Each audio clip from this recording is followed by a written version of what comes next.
Nothing but the same for me. Heart broken into where my brain should be. Wait for me.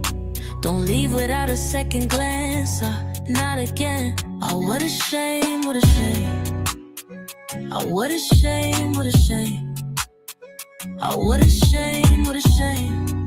God's gone, God's gone, God's gone. God's gone, God's gone, God's gone. For once, can you listen? Is that too much to ask for? Before the seasons change, before it gets cold, can you at least pretend? Can you at least pretend? Life of a pessimist, only a fool believes there is a God in the sky who listens to the plea of his child. How could he leave us all alone? Leave us all alone. How could he leave us all alone? Leave us all alone. Oh, what a shame, what a shame. Oh, what a shame, what a shame. Oh, what a shame, what a shame. God's gone, God's gone, God's gone. God's gone, God's gone, God's gone. For once, can you listen? Is that too much to ask for? Before the seasons change, before it gets cold, can you at least pretend? Hey, no. Can you at least pretend?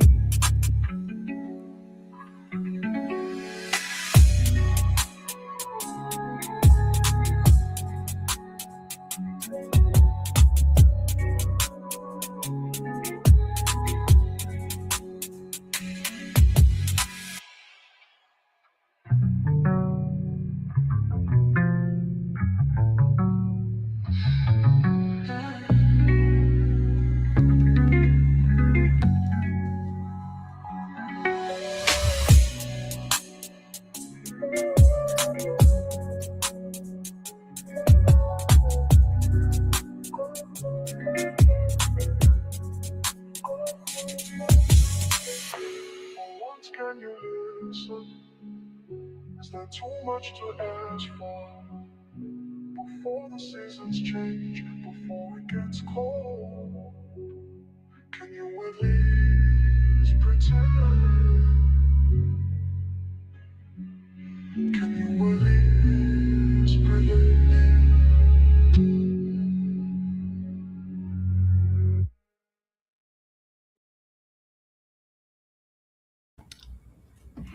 All right. Hopefully you guys can hear me. It is Thursday, and I am back to talk about philosophy, my new favorite thing to learn about. So, lately, a couple people have been talking about parenthood, like other people's views on parenthood, and things like that. I guess the value of it, and whatever, just I guess, whatever. But I wanted to take a look at the philosophical side of parenthood and the ethics of reproduction, and just everything that comes along with bringing somebody into the world.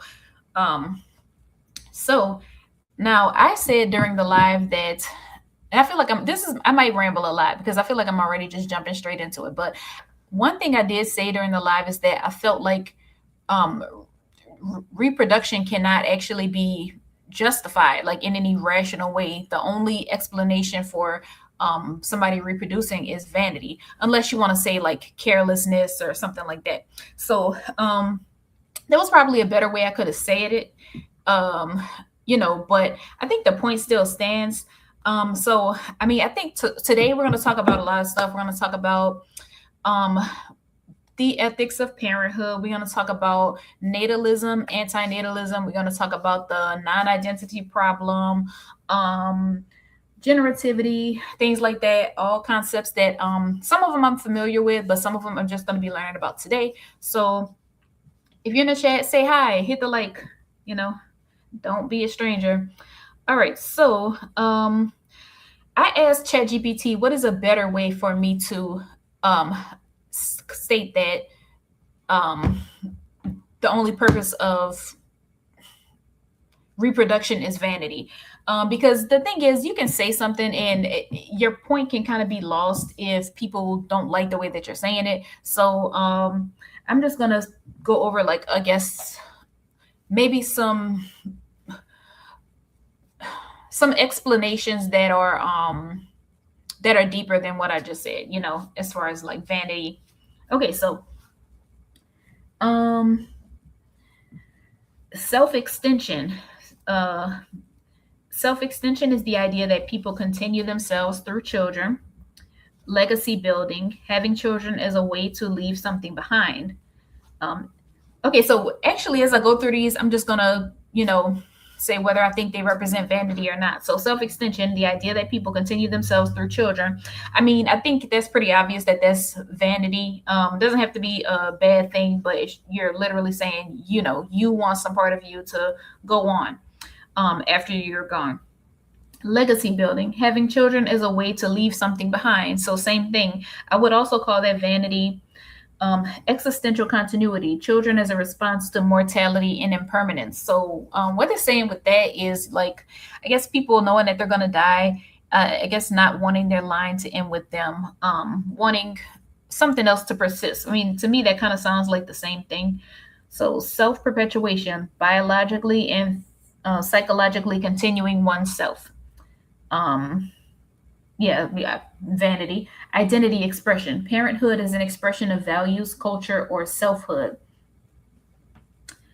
Um, Parenthood, identity expression. Parenthood is an expression of values, culture, or selfhood. I mean, you could say that's partially vanity, but the thing is, like, if you're having kids as an expression of values or culture, I mean, that's still not a justification to reproduce. So, yeah. Okay, so generativity is a psychology or philosophy term meaning the desire to nurture future generations and to contribute beyond oneself. So it might be like the maternal instinct or just the mentoring instinct. So I would say, I mean, I don't think that's vanity. I don't think that's vanity, but like I said, I don't know if that would actually justify birthing somebody. I don't know. Um, okay, Immortality Project. From the work of Ernest Becker, humans seek symbolic permanence through children, achievements, religion, etc. Ego extension, somewhat stronger and colder wording, but less inflammatory than vanity. Okay, so vanity usually implies superficial admiration, self admiration, or narcissism. Um, but what I'm really trying to say is parenthood can be understood as a natural human desire for continuity, legacy, and self extension. Which to me is just a nicer way of saying vanity. Okay, so let me see something. Um,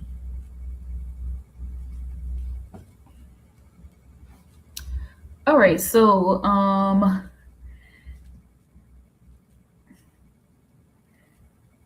all right, so as far as philosophical viewpoints on reproduction and parenthood, I'm going to go through some of those. Um, the biological or evolutionary view, um, organisms are driven to reproduce because genes that reproduce persist. Organisms are driven to reproduce because genes that reproduce persist. Okay, parenthood is viewed as an evolved instinct shaped by natural selection. Love for children, attachment, sacrifice, etc., are seen as adaptive behaviors. So I think what's being said on this point is that we have a natural drive to reproduce, and that makes sense because natural selection decides like what species are going to survive, and if and people who, or organisms that don't have a drive to reproduce or don't have an instinct to reproduce, what they're more likely to die out. So it would make more sense. It would make sense that the organisms that are still here that persisted have a drive to reproduce, if that makes sense. So that perspective is associated with Charles Darwin, and later evolutionary theorists like Richard Dawkins. I mean, to me, that makes sense. So, under this view, reproduction is not vain so much as biologically programmed. I think it is biologically programmed. Okay, so um, existential or legacy view. Here, children are seen partly as a response to mortality. Humans know they will die. Having children provides symbolic continuity. One's genetics, name, culture, values, or memory continue after death. Um, so, okay, so much human striving, including parenthood, is an attempt to transcend death. And I do think that's true because sometimes I think about that. I'm like, well, dang, like, for instance, my grandparents on my mom's side had, that's a damn shame, I don't know, 6 kids. Yeah, 4 girls and 2 boys. And so therefore I have, my family, right? And my grandmother on my dad's side, my grandparents on my dad's side, they had 4 kids. So, I have, a decent sized family over there as well. But I think about it, I'm like, okay, well, let's just say I don't have any kids, then that's it, right? But if I do have a kid or multiple kids, that could lead to me having like a huge line, going after me. So it's kind of a mind freak when you think about it, that a whole bunch of people could exist or not exist just based on like my choices, you know? And we're going to get into that because that is known as the non identity problem. All right. So, um, generativity. From developmental psychology and humanistic philosophy, raising children is viewed as creating meaning and contributing to the future. Parenthood is seen as an altruistic, creative, nurturing, and civilization building. Let's see if I can share my uh, put something on the screen because I am not. Y'all know I'm new at this, so trying to find ways to like, I don't know. I'm trying to figure it out, y'all. Give me a second so I can put my thumbnail on the screen. Bear with me.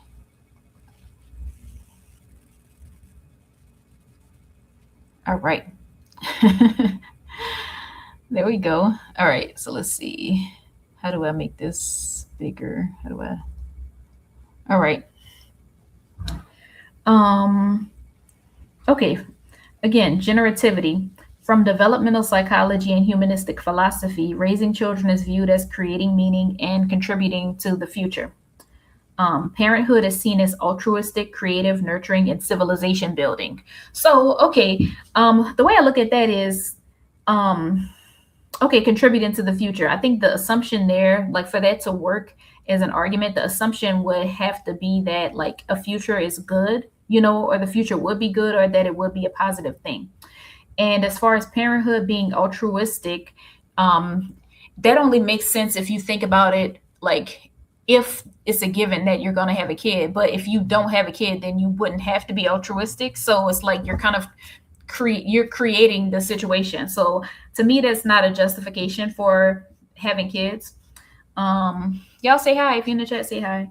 Um, uh, Nurturing and civilization building. Once again, I think that the problem with that is the foregone conclusion would be that building a civilization is a positive thing. And that's something that, can be argued and discussed.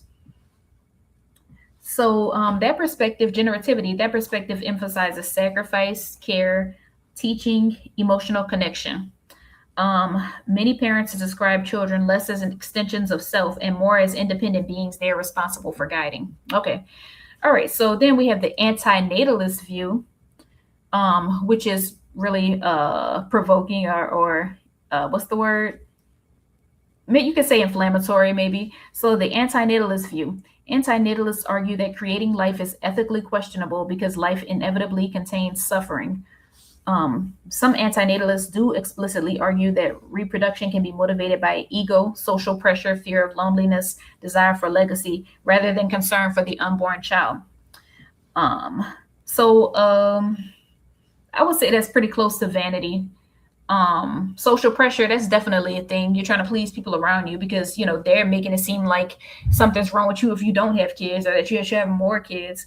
Fear of loneliness, that's definitely something that's driven by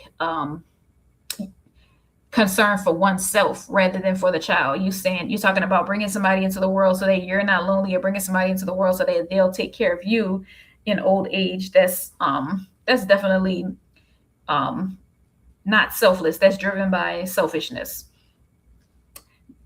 Desire for legacy rather than concern for the unborn child.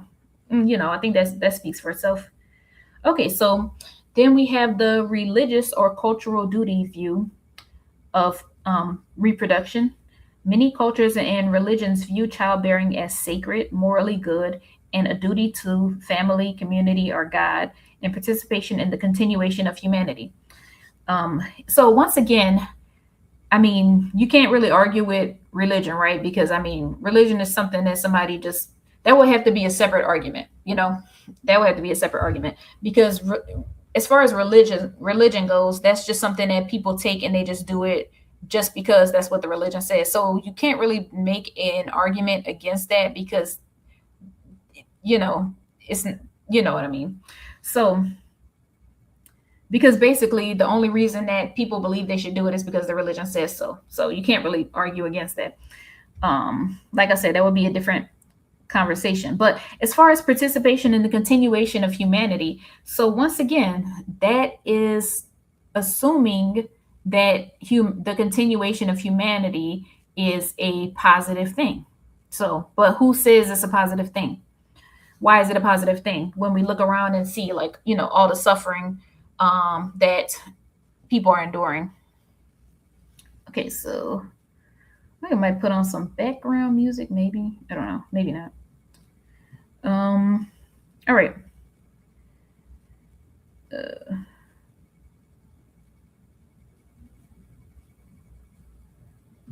Let me see. All right, so as far as okay, so other reasons people tend to have children. Um, okay, people have children for a huge range of reasons, and often several motives coexist at once. You have biological, um, emotional, cultural, existential, relational, practical, even unconscious. Philosophers, psychologists, sociologists, and evolutionary theorists all frame the question differently. Some of the most commonly discussed motives include biological or evolutionary drives. The most basic explanation: humans evolved to reproduce. Sexual attraction, bonding, attachment, nurturing instincts, and family structures all support reproduction. From this perspective, many motives people experience as personal choices may partly emerge from evolved drives beneath conscious awareness. So, yeah, you could think that you're choosing to have a child, but really it's part of your biology that is pushing you towards that. So it's kind of instinctual. So it's not as much of a choice as you might think. But then when you consider social pressures around it, obviously, you have a choice whether you do it or not, but those pressures make a difference as well in how the decisions that people make. So, um, desire for love and emotional bonding. Many people genuinely want deep familial attachment, unconditional love, closeness, emotional intimacy, a family unit. For some, the idea of nurturing a child feels emotionally fulfilling in itself. So I would say that that's still tied to vanity, because you're bringing somebody into the world because of what you want, not because it's actually like a positive thing or that it would benefit the person that is being born. So, and also doing something because it feels emotionally fulfilling. That's not that's not a justification. I wouldn't say that's a moral justification. Okay, legacy or continuity. One of the strongest philosophical themes: leaving a part of oneself behind, continuing the family line, passing on values, culture, memories, genetics, traditions, or a name. This is where ideas like symbolic mortality, self extension, and generativity come into play. Um, Meaning and purpose. Many people report that children give their life structure, deepen their emotional world, created responsibility and direction, and made sacrifices feel meaningful. Some psychologists view parenthood as one of humanity's most common meaning making systems. So I think that's also everything that they mentioned just now is also pretty much tied to vanity, giving your life structure. You know, people saying having a child would be good for a person or, you know, whatever. Um, Deepen their emotional world, create responsibility and direction, and made sacrifices feel meaningful. That's still kind of using a child to fulfill your purpose. That's not for the benefit of the child that you're bringing into the world.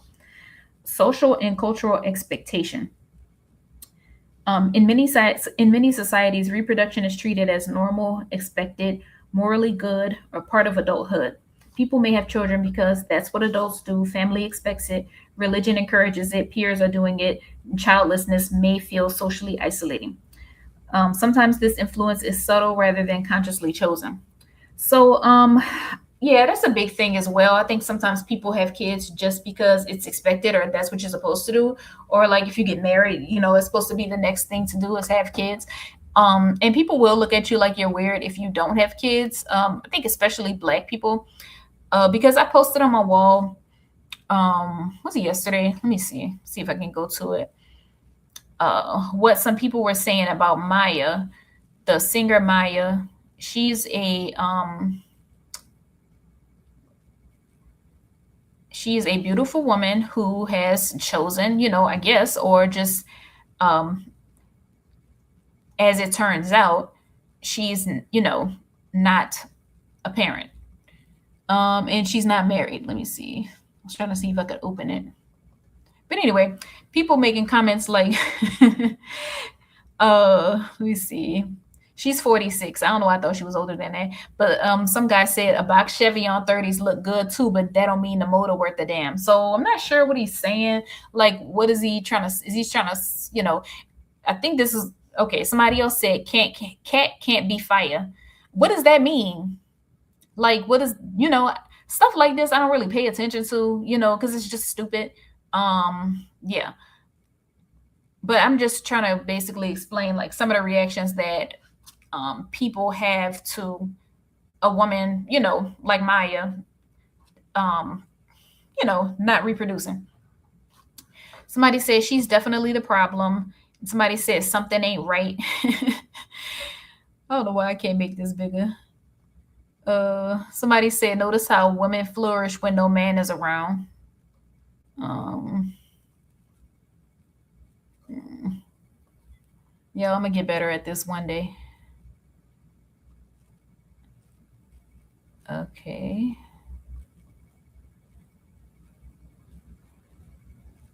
Mm-mm.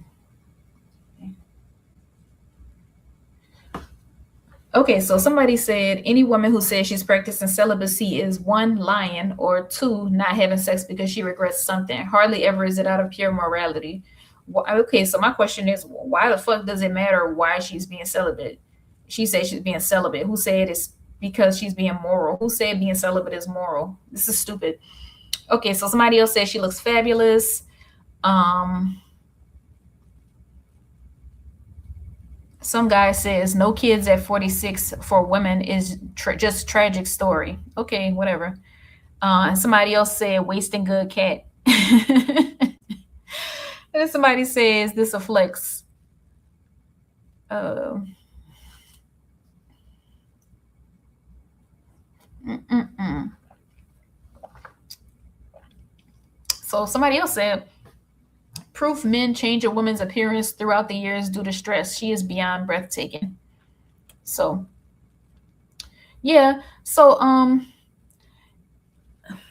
just said that to say, I showed that to say that yes, there's social and cultural expectation and pressure for people to have kids. I'm sure it's the same for white women as well. But you know, I can definitely speak on like as far as black women, which I haven't really been having pressure to have kids. Like my mom might make a comment or two or something like that, but I think things are different now. Things aren't like how they used to be. So I don't think that's really expected of everybody these days. So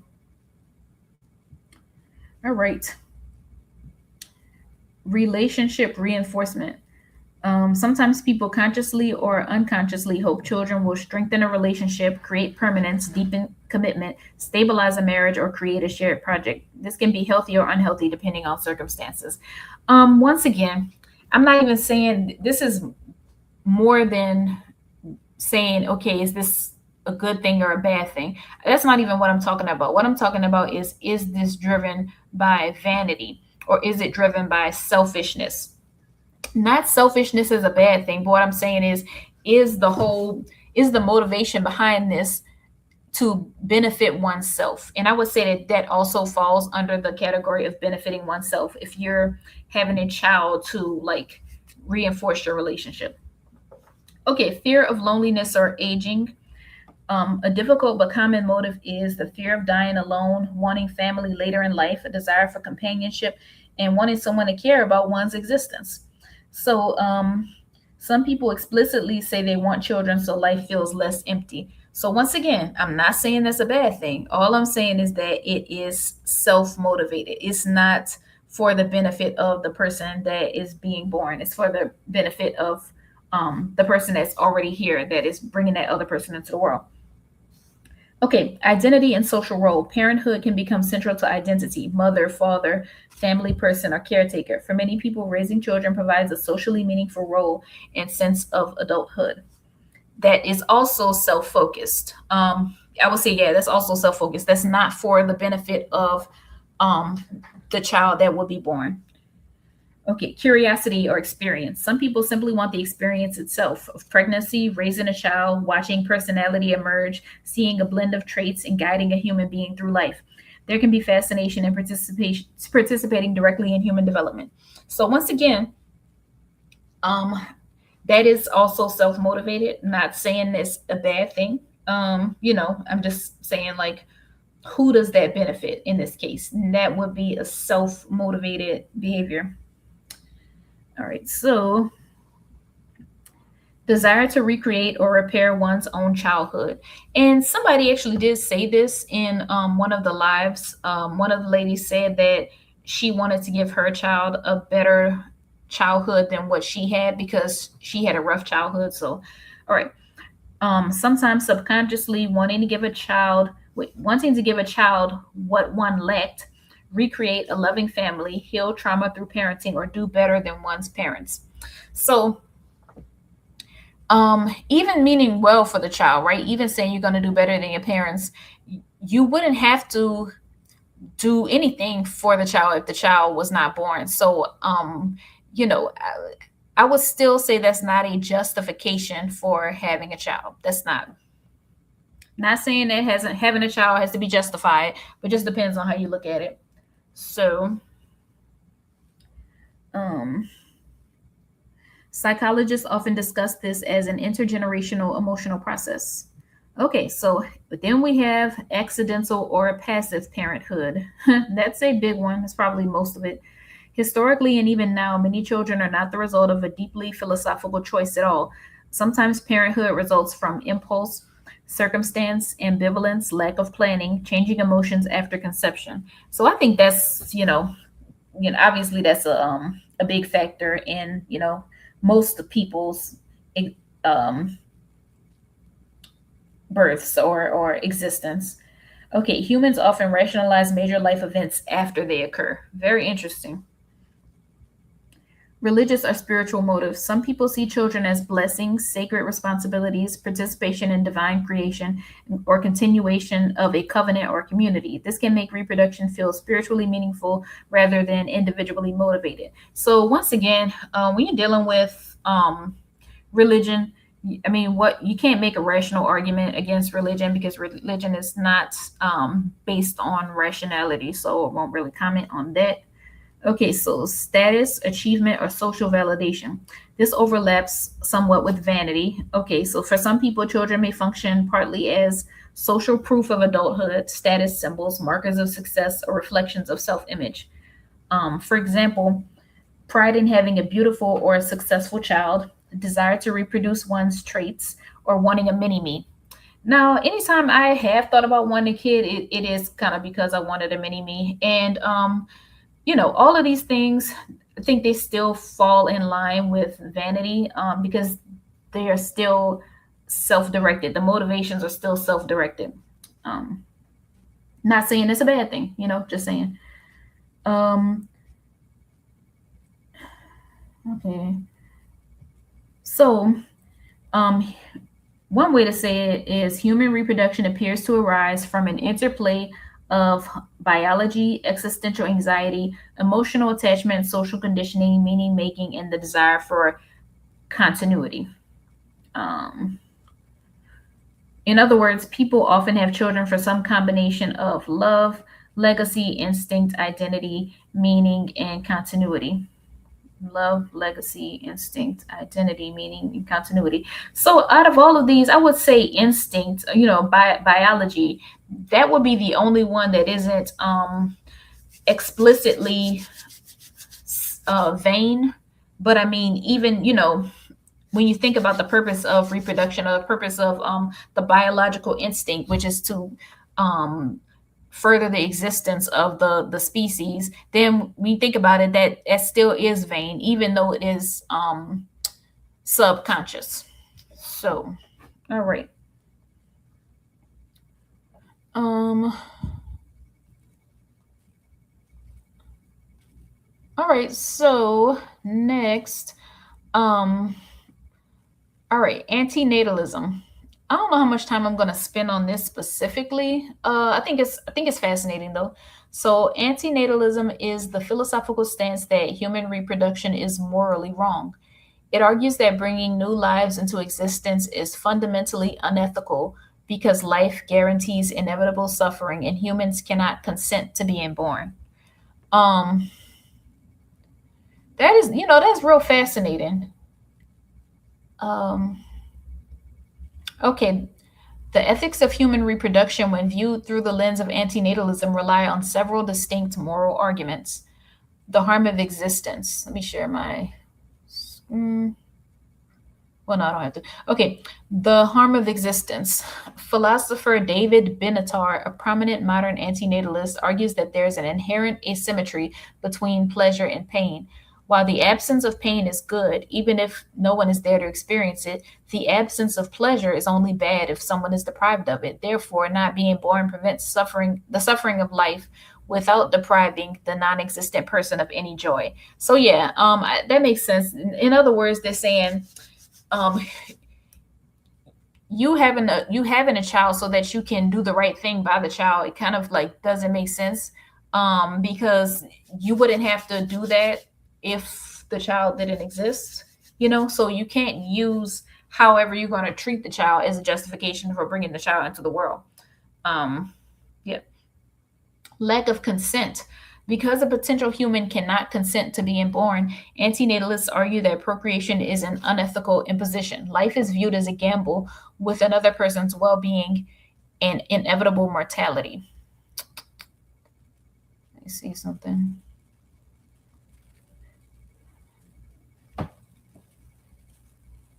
Um,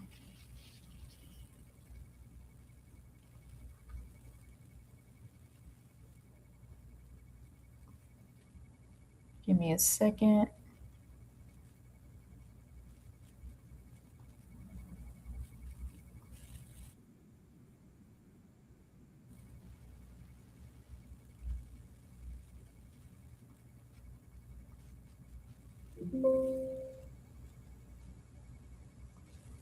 All right, so I'm read that again. Lack of consent. Because a potential human cannot consent to being born, antinatalists argue that procreation is an unethical imposition. So yeah, they're imposing existence on you. The person who birthed you, they are the ones who brought you here. You didn't ask to be brought here. So that's something that they're doing in your behest or in your behalf that you didn't actually have a part in making a decision about. So, life is viewed as a gamble with another person's well being and inevitable mortality. So, that's true because children can be born with, stuff wrong with them that causes them to suffer, like illnesses or cancer, things like that. Not born with it, but, develop that in childhood or at some point in life. Um, but it's like you wouldn't have to deal with that if you weren't here. So, preventing future suffering. Antinatalists prioritize minimizing harm. They argue that the only way to ensure a person never experiences pain, disease, or death is to avoid bringing them into existence in the first place. Altruism and ecology. Beyond avoiding personal pain, some antinatalists focus on the environmental strain of human populations and the ethical dilemma of bringing new children into a world facing instability and resource scarcity. So, um, I would think that the altruism and ecology explanation is a little bit more, what's the word? More tangible, or yeah, a more tangible reason, because this is mm, it's focusing on like the earth as it is right now, and it's focusing on the people that are here right now. So it's not so much as a what if, it's focusing on like the actual results of what would happen, or what happens when we bring people into the world. Whereas I think, like, as far as the harm of existence, lack of consent, or preventing future suffering, I think those are more uh what's the word I'm looking for? Abstract, or hypothetical. All right, so antinatalism. Antinatalism is the extremely provocative view that it is either always or usually impermissible to procreate. Some find the view so offensive. Let me see. Actually, I'm going to share my screen. I'm going to share my screen.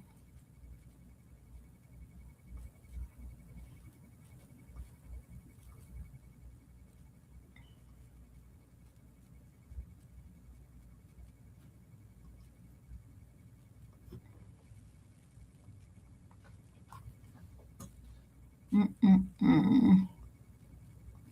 Okay, the Internet Encyclopedia of Philosophy. I'm going to get real familiar with this. But it says antinatalism is the extremely provocative view that it is either always or usually impermissible to procreate. Some find the view so offensive that they do not think it should be discussed. Others think their strongly intuitive disagreement with it is enough in itself to reject all arguments for antinatalism. In the first 20 years of the 21st century, however, a distinct literature emerged that addressed antinatalism. Sophisticated arguments both in favor of and against antinatalism have been developed and defended. Philanthropical arguments for antinatalism, that is, arguments that emphasize liking and trusting human beings, as opposed to misanthropic arguments.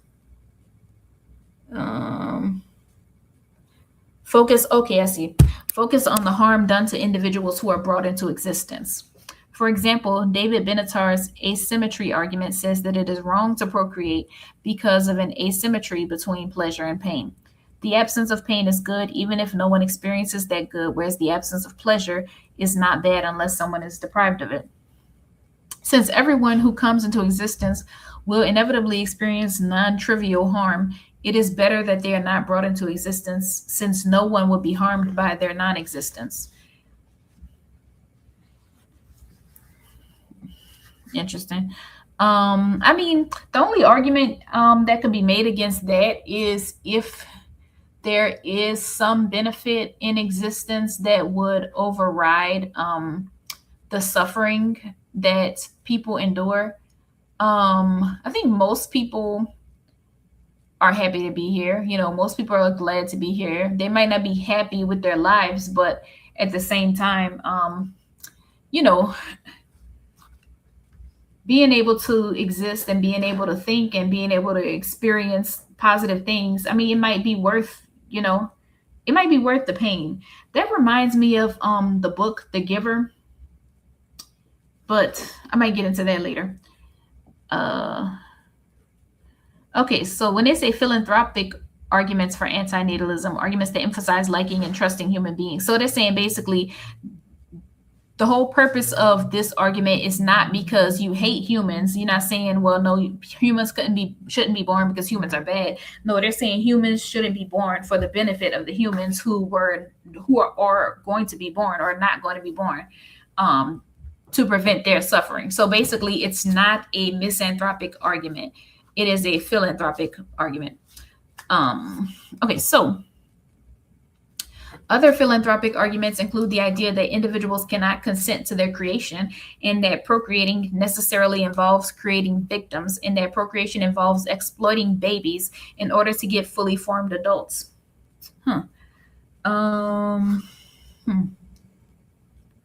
Misanthropic arguments for antinatalism, on the other hand, appeal to the harm that individuals who are brought into existence will cause. These include the harms that humans inflict upon each other animals, and the environment. Finally, it has also been recognized that if we have a duty to relieve extreme poverty when possible, there may be a corresponding duty for both the rich and the poor to cease from procreating. Mm. There are numerous ways to expand the debate about antinatalism. For instance, scholars of religion have had little to say about antinatalism, but it is unclear that they can completely dismiss certain of these arguments out of hand. Additionally, the debate about antinatalism has primarily been conducted within the context of Western philosophy. It is an open question how the arguments for antinatalism will be evaluated by various non Western ethical theories. Finally, environmental ethics and population ethics have had little to say about antinatalism, and as such, there are many avenues for further exploration. Um, okay, so I mean, this goes just into more detail about what I read above, but this is something else that I thought was interesting. I actually just came upon today. So let me actually, maybe I will read this. No, I think it's repeating what I already said. Okay, so consider that many people hold that procreation is often permissible because most individuals who come into existence believe that their lives are worth living. That's kind of what I was saying just up above. So even considering like the suffering that people go through, what about the beautiful things that we get to experience, like, nature, sunrise, sunset, music, you know, just all beautiful things that we wouldn't be able to experience if we were never born. Could that be worth like the pain and the strife that we go through as humans? It's a matter of opinion. So I mean, I think it is. I think it is. Now, obviously, I think there are existences that would not be worth living, at least from my perspective. But then when you talk about things like that, you're kind of getting into eugenics. But I'm trying to talk about it in more of a subjective way, as far as like the experience of the person that is existing, not necessarily the opinion of someone outside of that. But yeah, I think like a person, like let's just say a child that's born with some illness and they're suffering, you know, and they can't be cured, then would you say that child been better off not being born? Yeah, for that child, yes. The parents might not feel that way, or they may feel that way. I don't know. But as far as the child is concerned, yeah, I think it would have been better to not have been born if it actually experienced a level of suffering that's not, that doesn't make up for, or let's just say that's not worth whatever positive that they experience. So, all right. Okay, in other words, many of us think our lives are worth living despite facing a certain number of obstacles and difficulties throughout our lives. Moreover, a problem about personal identity raised by 20th century moral philosopher Derek Parfit complicates matters further. This problem is called the non-identity problem and raises questions about whether it is even possible for an individual with an extremely low quality of life to coherently wish that their life had gone differently. No. For example, if Sally was born to different parents or in different circumstances, it is doubtful that Sally would really be the same person at all and not some other different person, Sally. Benatar argues that all of this is the result of a simple mistake. He suggests that the non identity problem only arises because people frequently conflate a life worth continuing with a life worth starting. According to Benatar, these are hardly the same. This is because the former judgment is one that a person who already exists makes about themselves, while the latter judgment is one about a potential, though non existent being. Let me see. I'm going to read that again just to make it sink in.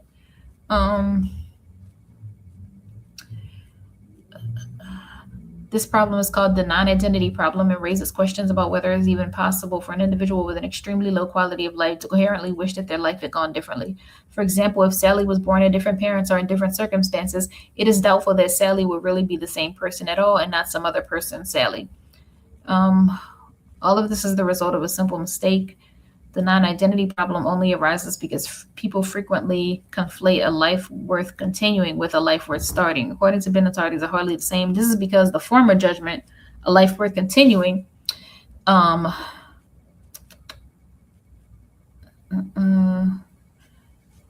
is one that a person who already exists makes about themselves, while the latter judgment is one about a potential, though non-existent being.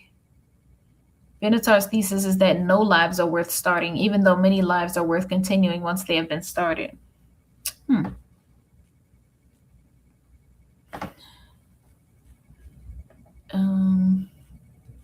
One of the main ways that Benatar defends this view is by appealing to important asymmetries between non-existence and existence. For Benatar, there is a crucial difference between harms, such as pains, and benefits, such as pleasures, which entails that existence has no advantage over, but does have disadvantages relative to non-existence.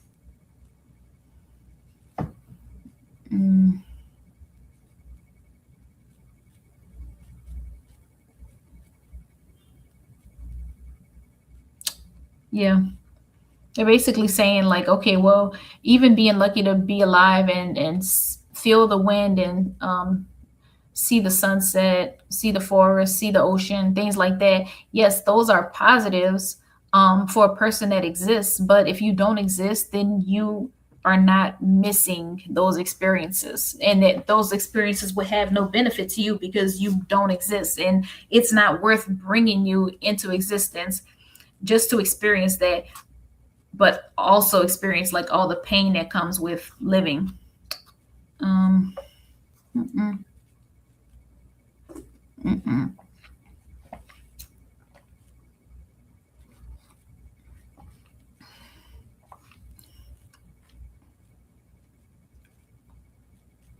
All right, that makes a lot of sense to me. All right, so I'm not gonna spend too much time on that.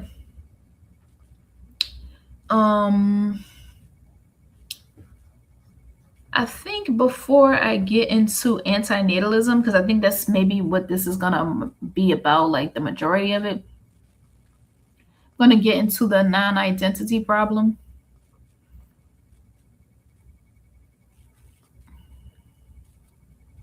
Let's see.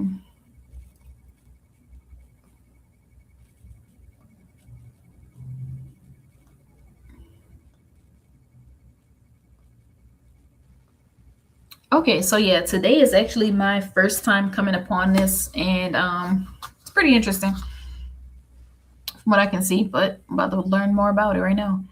The non-identity problem, also called the paradox of future individuals, is a problem in population ethics concerning actions that affect the existence, identity, or well-being of future people. Actions that affect the existence, identity. Okay. It arises from observation that even small changes can alter timing and circumstances of child conception, leading to entirely different individuals coming into existence, similarly to the butterfly effect and chaos theory. Actions affecting future generations will thus not simply affect the welfare of individuals, but rather cause different individuals to come into existence.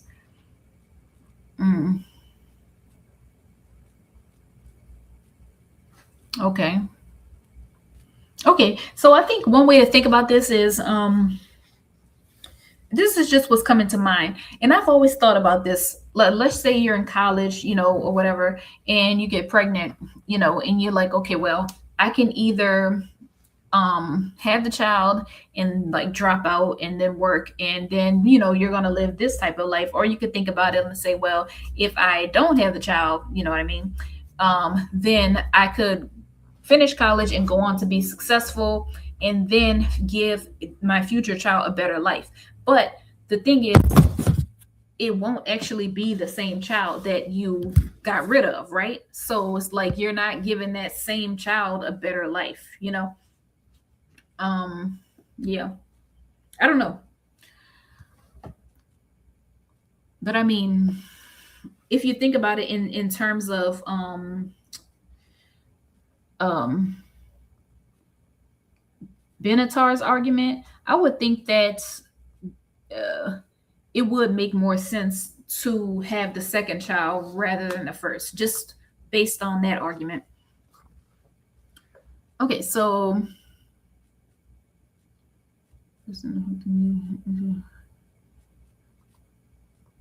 just looking.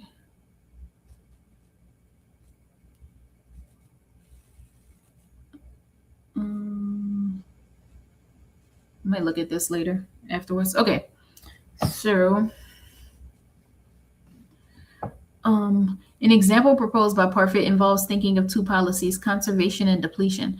In the depletion strategy, current generations have a slightly higher quality of life, but unchecked use of natural resources eventually leads to depletion, significantly degrading the welfare of future generations.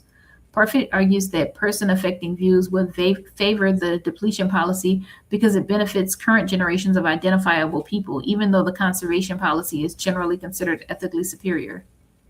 Okay, I'm a little bit confused about that. Usually became that personal identity is relevant to ethics. I don't know. A solution to the problem is to adopt impersonal views, theories that don't rely on the notion of personal identity, such as utilitarianism. But impersonal views lead to what Parfit calls the repugnant conclusion, the idea that for any possible population with a very high quality of life, there could be a much larger imaginable population whose existence would be better, even though its members have lives that are barely worth living. What does that mean? Some philosophers consider, however, that almost all credible theories of population ethics imply some form of the repugnant conclusion anyway. Non-identity reasoning can be sustained by a range of compatible theories of identity, such as versions of origin essentialism, as well as actualism and thisness. Okay, so yeah, this is all new to me.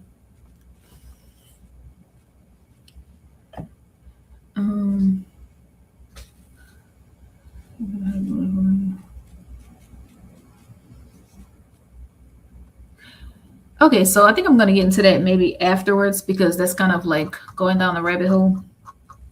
So, all right, antinatalism. Antinatalism is the philosophical value judgment that procreation is unethical or unjustifiable. Now, I agree that it's unjustifiable. Now I don't know about unethical, but I will say, yeah, it is unjustifiable. Antinatalists thus argue that humans should abstain from making children. Some antinatalists consider coming into existence to always be a serious harm. Their views are not necessarily limited only to humans, but may encompass all sentient creatures, arguing that coming into existence is a serious harm for sentient beings in general. There are various reasons why antinatalists believe human reproduction is problematic. The most common arguments for antinatalism include that life entails inevitable suffering, death is inevitable, and humans are born without their consent. That is to say, they cannot choose whether or not they come into existence. Additionally, although some people may turn out to be happy, this is not guaranteed. So to procreate is to gamble with another person's suffering. There is also an axiological asymmetry between good and bad things in life, such that coming into existence is always a harm, which is known as Benatar's asymmetry argument.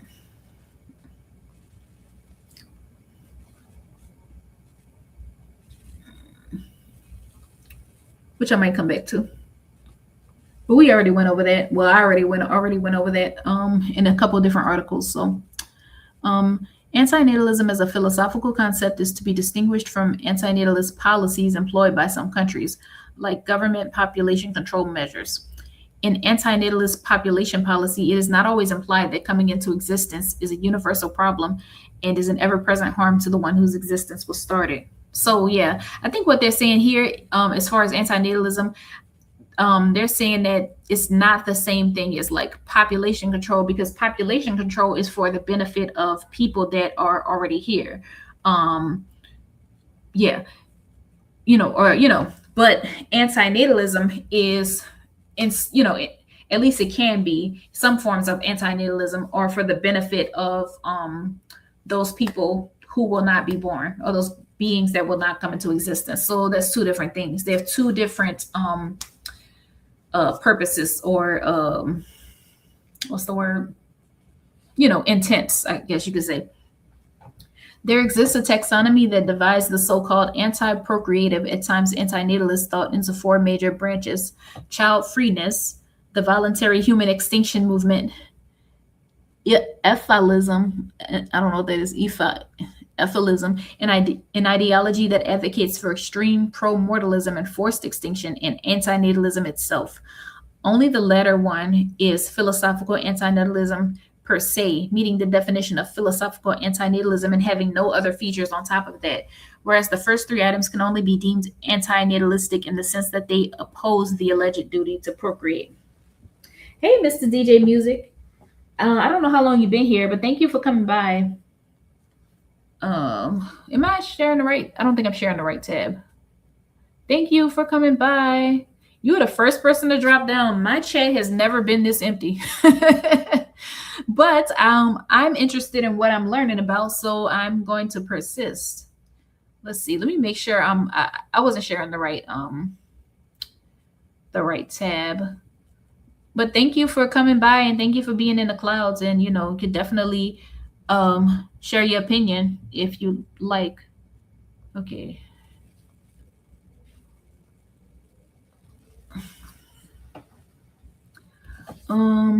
Okay, so I guess I'll go into the different branches of antinatalism. Okay, so voluntary childness, the choice not to have children, voluntary childlessness. So this is the thing. I may not get into this today because the thing about hey Cynical, hey Candy, thank y'all for coming through, y'all. I wasn't here by myself for the longest time, y'all. But I'm talking about well, I already talked about the reasons why people have children, and then right now I'm talking about the philosophical viewpoints of like procreation. So whether reproduction is actually like ethical or justifiable, just on a philosophical level. So yeah. And like I said, I don't think I'm going to get into voluntary childlessness or child freeness, because even though that is an example of like what we were talking about the other day, the thing is, I think voluntary childness or child freeness is for the benefit of oneself. It's not for the benefit of like the child that is going to be born. I guess it could be, but I'm really more focused on like the ethics of reproduction. But let me say this. All right. In most societies and for most of human history, choosing not to have children was both difficult and socially undesirable, except for celibate individuals. The availability of reliable birth control, which has severed the link between sexuality and reproduction, more opportunities for financial security, especially for women, better healthcare, which has extended human life expectancy, and the ability to rely on one's own savings have made childlessness a viable option, even if this choice might still be frowned upon by society at large. Nevertheless, in some modern societies, being child-free has become not just more tolerated, but also more common. We know that it's becoming more common in this society for sure. And definitely Black women are having less children. So now just to go over that again. They're saying the availability of reliable birth control has severed the link between sexuality and reproduction. So that's a big one. And I mentioned that on your live, Candy, the other day.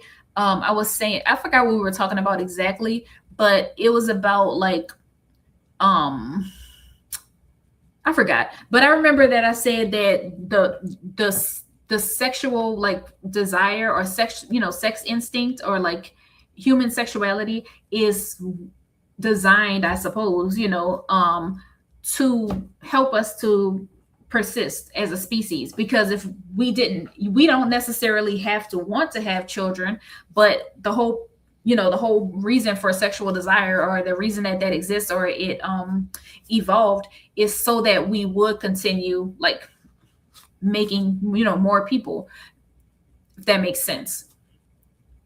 So yeah, because yeah, there's that link between sexuality, which is something that most people engage in, and reproduction. Yeah, so now basically what they're saying is now you can engage in sexuality without having kids. All right, so more opportunities for financial security. Yeah, and I think what they're saying there is that I think in the what they're saying is that in the past, women probably had to go, well, they definitely did have to like live a certain type of life in order to be financially secure, and that would be to find a man to provide for them. And then, I guess that came along with having kids and stuff. But now it's like you don't have to rely on a man to be financially secure.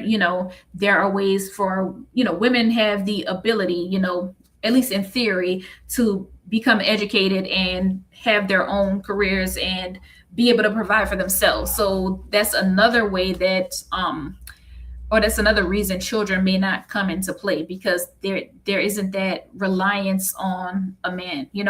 So better healthcare has extended human life expectancy and the ability to rely on one's own savings. So they're basically saying that what you said, Candy Cane, you said what a time to be alive. What you mean?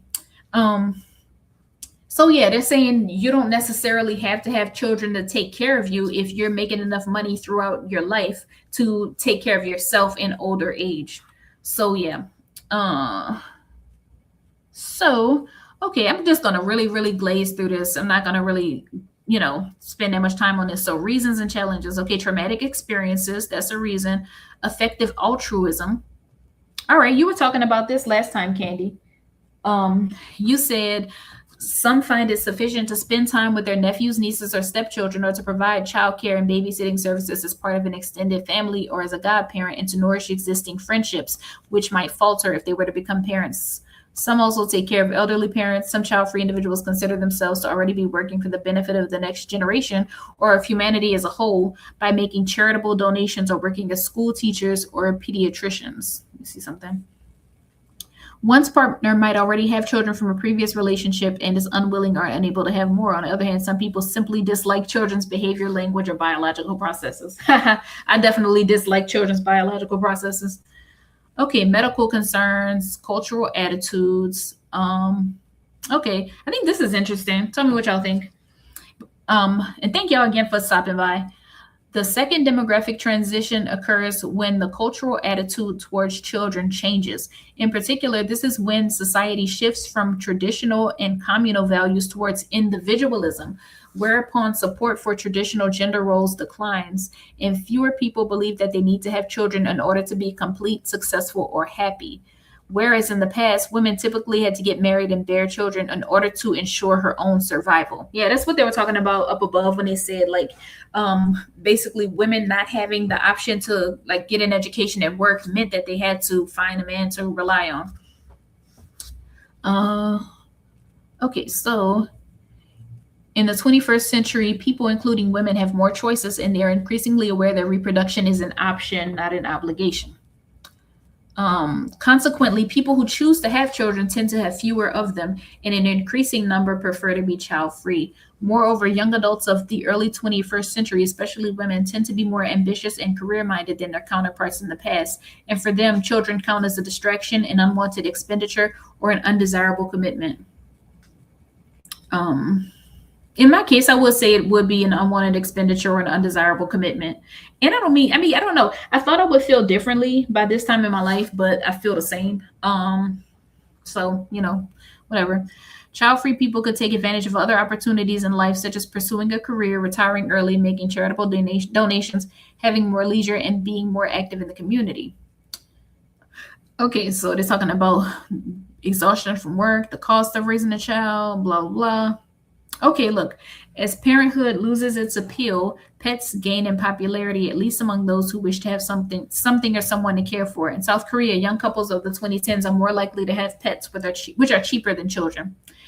In the English language, the phrase fur baby was first introduced in the 1990s and steadily became more commonplace afterwards as millennials came of age. Okay, so I have zero children. I have two cats.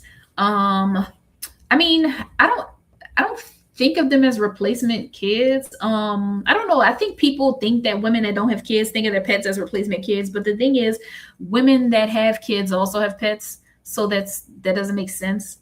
Yeah. Yeah. So, oh yeah, and another thing I want to say, I have cats, but at the same time, like when I was little, my mom did not let us have any kind of pets, like at all. And I always loved cats since I was a little girl. So of course, as an adult, the first thing I want to do is when I move out on my own is get a cat, right? Because I love cats. I just love them. All right, so self-interest, cost of raising a child, um, existential considerations.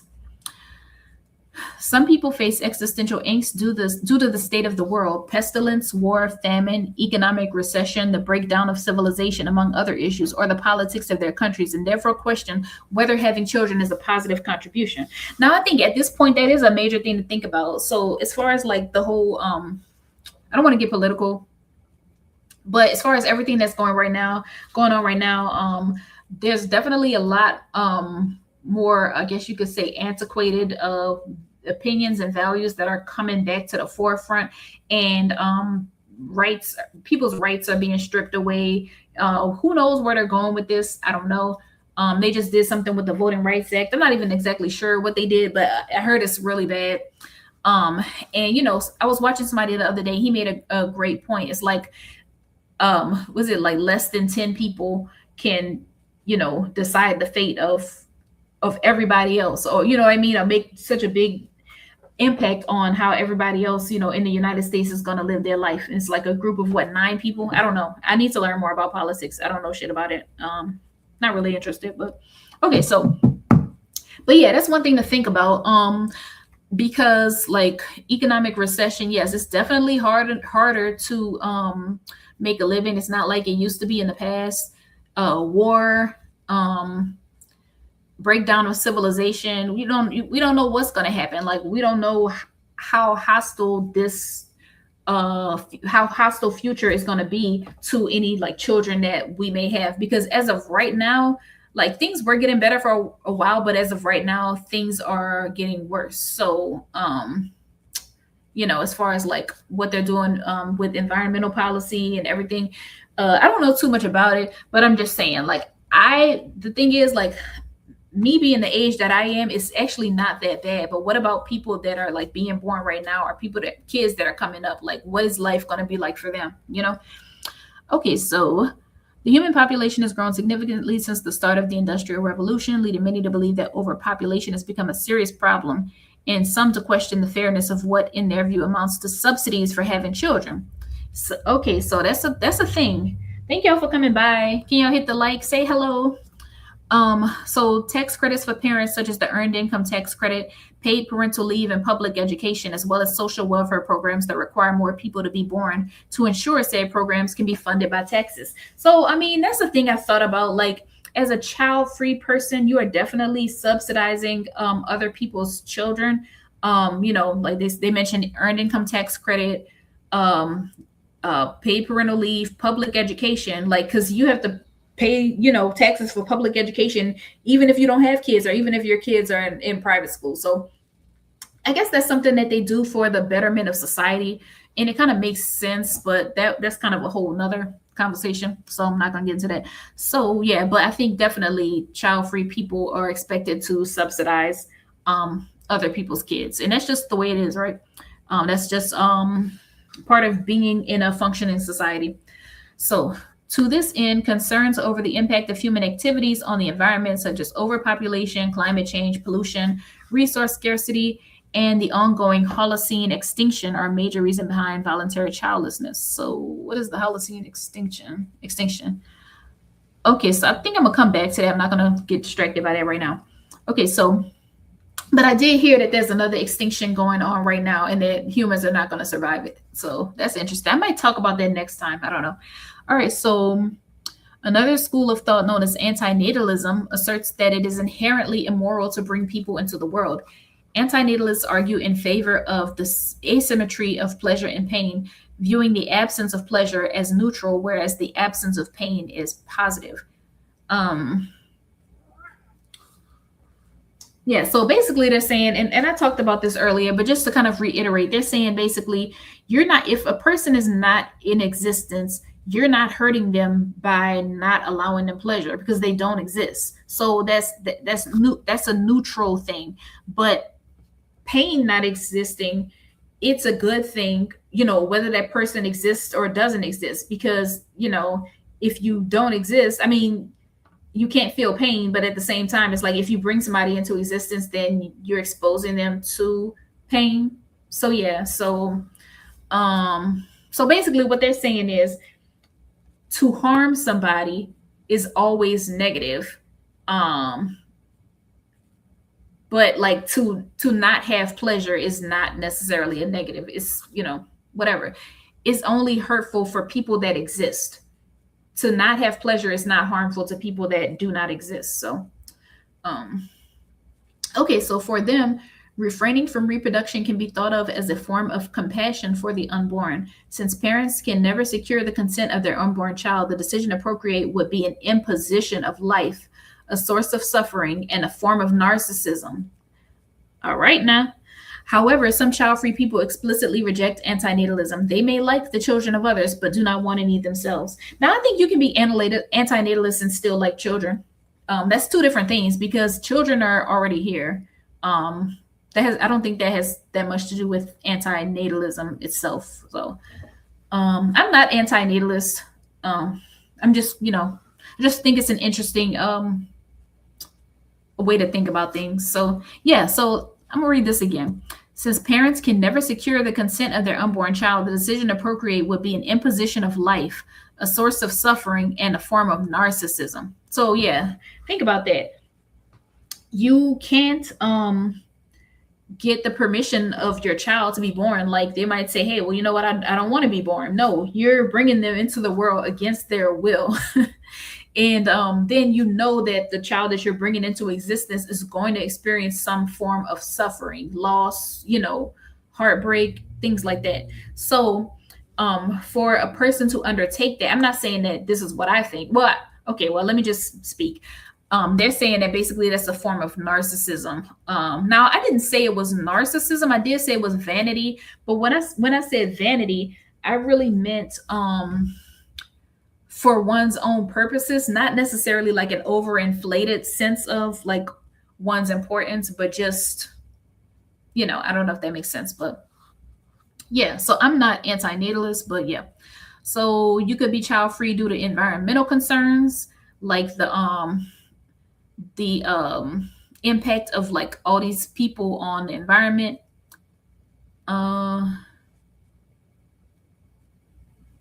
And high expectations of parents. Yeah, like I guess I thought about that too. Like the way that when women become mothers, it's kind of like that takes over their identity, Now you're somebody's mom. I don't know. Okay. Traditions, social pressure, laws.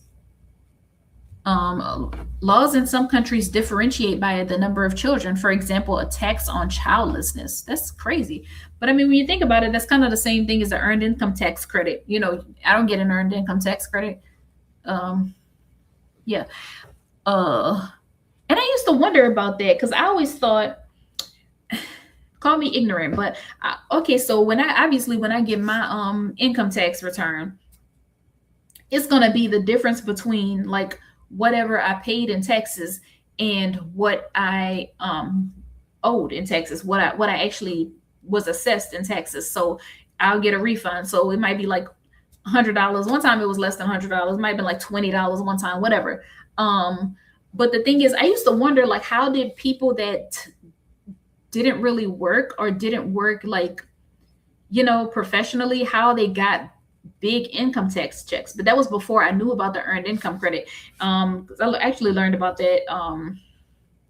Not gonna say too much, but I'm gonna just say that there's something called a refundable tax credit. So basically, you can get a tax credit that just reduces your taxes to zero, but then there are also tax credits that will actually go into the negative, whereas you're going to get money back that you didn't even spend. So yeah, that's something I did not know about until like actually learned about it like in school. Um, I'll be back. Give me like 2 minutes, y'all. Please don't go anywhere. I'm just going to uh I'm gonna play my song again. I just gotta feed my little kitties. Let's see. Um,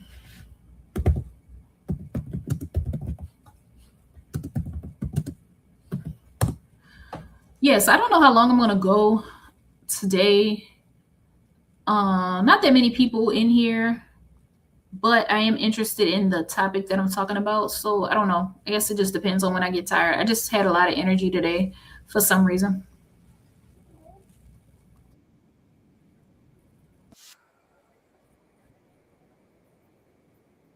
Into where my Be brain right back. should be. Uh, Wait for me. Don't leave without a second glance. Not again. Oh, what a shame, what a shame. Oh, what a shame, what a shame. Oh, what a shame, what a shame. God's gone, God's gone, God's gone. God's gone, God's gone, God's gone. For once, can you listen? Is that too much to ask for? Before the seasons change, before it gets cold, can you at least pretend? Can you at least pretend? Life of a pessimist, only a fool believes there is a God in the sky who listens to the plea of his child. How could he leave us all alone? Leave us all alone. How could he leave us all alone? Leave us all alone. Oh, what a shame, what a shame. Oh, what a shame, what a shame. Oh, what a shame, what a shame. God's gone, God's gone, God's gone. God's gone, God's gone, God's gone. For once, can you listen? Is that too much to ask for? Before the seasons change, before it gets cold, can you at least pretend? Can you at least pretend?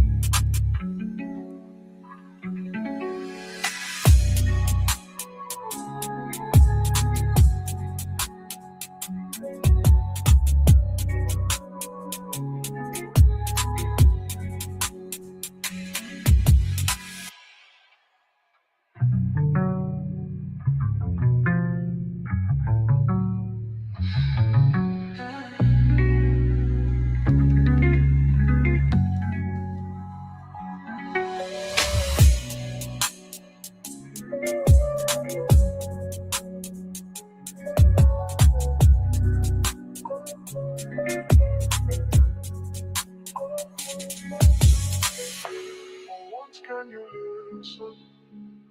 Is that too much to ask for? Before the seasons change, before it gets cold, can you at least pretend? Can you at least pretend?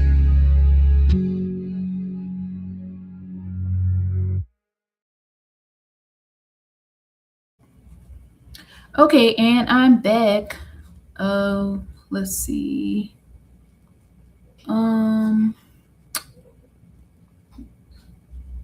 Let me see where I was. Okay, got too many tabs open. Bear with me, and feel free to come up if you want. Feel free to come up And I don't know. I'm gonna have to either find like the philosophy sector. I don't know where's the philosophy sector, y'all? Because I'm over here lonely. Oh shit. Okay, so um there's some crazy shit right here. The voluntary human extinction movement, pronounced vehement, is an environmental movement that calls for all people to abstain from reproduction to cause the gradual voluntary extinction of humankind. Despite its name, the movement also includes those who do not necessarily desire human extinction, but do want to curb or reverse human population growth in the name of environmentalism. Uh, Shit. Okay. An American activist who became involved in the American environmental movement in the 1970s and thereafter concluded that human extinction was the best solution to the problems facing the Earth's biosphere and humanity. Vehement supports human extinction primarily because, in the movement's view, it would prevent environmental degradation. The movement states that a decrease in the human population would prevent a significant amount of human caused suffering. The extinctions of non human species and scarcity of resources required by humans are frequently cited by the movement as evidence of the harm caused by the human population. Now, I mean, so to me, in order to have that opinion, like that humans should become extinct for the environment, that is basically you're saying that the environment. I mean, to me, humans are a part of nature, right? We're a part of the environment. So, um, I'm trying to figure out why you would want yourself to go extinct for the benefit of another life form. That doesn't make sense. Uh, okay, yeah, that does. I mean, that doesn't quite make sense to me, but whatever. Um, yeah, so I'm not even gonna get into that because that's not really, you know, where I'm going with this. So, um, ethalism, I don't know what that is. An ideology that advocates for extreme pro-mortalism and forced extinction. What the fuck was that? Okay, let me see. Okay. If ethalism, derived from life spelled backwards, is a fringe, extreme philosophical stance that views all biological life as an intrinsic cycle of inevitable suffering, its proponents argue that the most ethical path is the total extinction of all sentient beings to permanently end suffering. Um, I mean, that's kind of crazy. All right, so suffering focused. Ethylus, I don't know how to pronounce this. Let me just say Ethylus. Let me share this tab. Ethylus believed that pain and distress far outweigh any pleasure in existence. The philosophy extends far beyond humanity to include wild animal suffering, viewing the biological food chain as inherently cruel. So it seems like they're talking about like even how people make it seem like humans are just the worst thing like in existence, like the voluntary extinction movement. So I think what they're saying is that look at what animals do to each other, because I mean I hate to see like an animal being caught by a predator, like and getting eaten, what I mean, like the baby gets caught because it's the slowest one or lagging behind, what I mean. It's so when you think about it, nature is inherently cruel. It is because for example, like cats are carnivores, they're obligate carnivores. That means that they're not able to get all the nutrients that they need if they don't eat meat or meat derived products. Like they can't be vegetarian. The way their bodies work, they need certain things in meat in order for them to be healthy. So nature is inherently cruel when you think about it. Okay, so the red button experiment. Many ethilists, whatever, support extreme pro-mortalism. The hypothetical scenario that if a button existed to instantly and painlessly extinguish all conscious life on Earth, it would be a moral imperative to press it. So what they're saying is that that's crazy, but they're saying, yeah, like they're saying pressing that button would be the right thing to do. Yes, it would end all human life, but it would also end all suffering, like of any form. Yeah. Genetic trap. The ideology views DNA and the process of biological reproduction as a universal glitch or a trap that perpetuates endless cycles of consumption and pain. Now, I mean, okay, I'm gonna have to look more into that.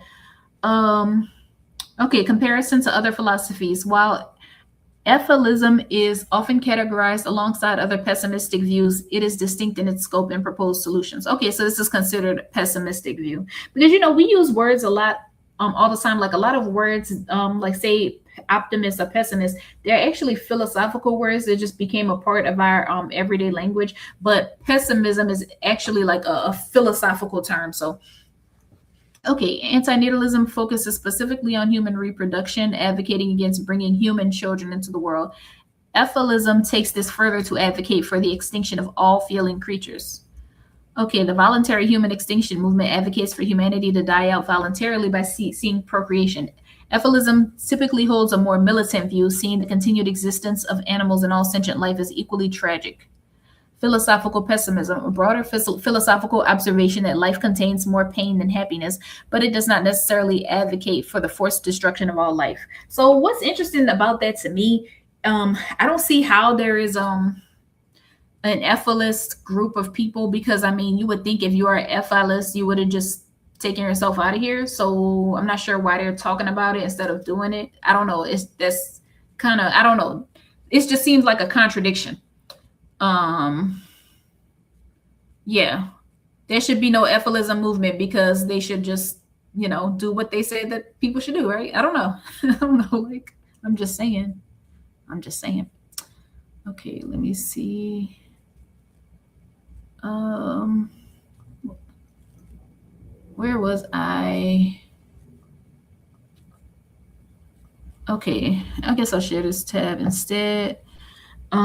What y'all think I should do, y'all? Should I start inviting people before I go live? Like specifically, I know you told me that before, Candy, but I feel like philosophy is something that not everybody is interested in. People are usually more interested in like tangible topics or like social or you know what I mean. Whereas philosophy is more like abstract. So I just feel like it's something that only certain people are interested in. So like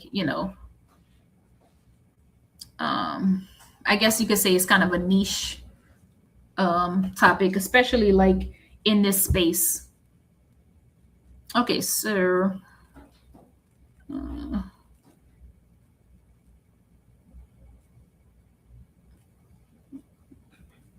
let me see. I'm looking. Okay, now this is interesting.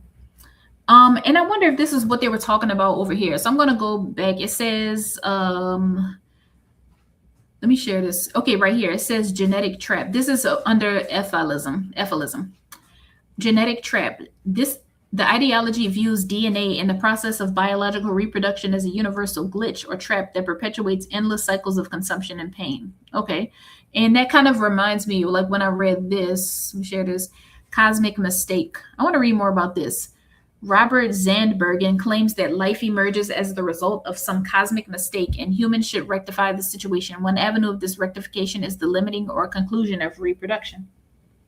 Thank you, Candy.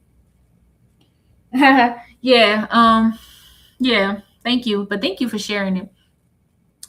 Uh Minimizing. Okay. All right, negative utilitarianism. Now I've never heard of this before because utilitarianism is maximizing happiness. So like it's basically saying like if you're in any situation where you have to make a decision, the moral decision would be the one that maximizes the happiness for all people involved. Okay, so whereas negative utilitarianism argues that minimizing suffering has a greater moral importance than maximizing happiness. I mean, I would think that's kind of the same thing. Because when I think of maximizing happiness, I also think of minimizing suffering because, like, you would have to minimize suffering in order to maximize happiness. Uh. Mm-mm-mm. Okay. Herman Vetter agrees with the assumptions of Jan Narveson. There is no moral obligation to produce a child, even if we could be sure that it will be very happy throughout its life. Very true. Because you're not hurting the child by not birthing it. You're not hurting somebody by not bringing it into existence. Okay. There is a moral obligation not to produce a child if it can be foreseen that it will be unhappy. I mean, I agree with that. I agree with that. But I'm going to say this. Um, I'm not getting into like abortion or anything like that. So when I say I agree with this, I'm referring to like as far as conception. So I'm not stating any opinion on abortion or pro-life. That's I'm just saying that I'm talking about like the conscious decision to produce a child before you actually produce it. That's what I'm referring to. That I agree with that. In general, if it can be foreseen that neither the child will be unhappy nor that it will bring disutility upon others, there is no duty to have or not have the child. So, okay, so decision theoretic matrix. If you produce the child and the child will be more or less happy, you didn't fulfill any duty, but you didn't violate any duty. I mean, I don't know. If you don't produce a child, you still didn't produce, I mean, you still didn't fulfill or violate any duty.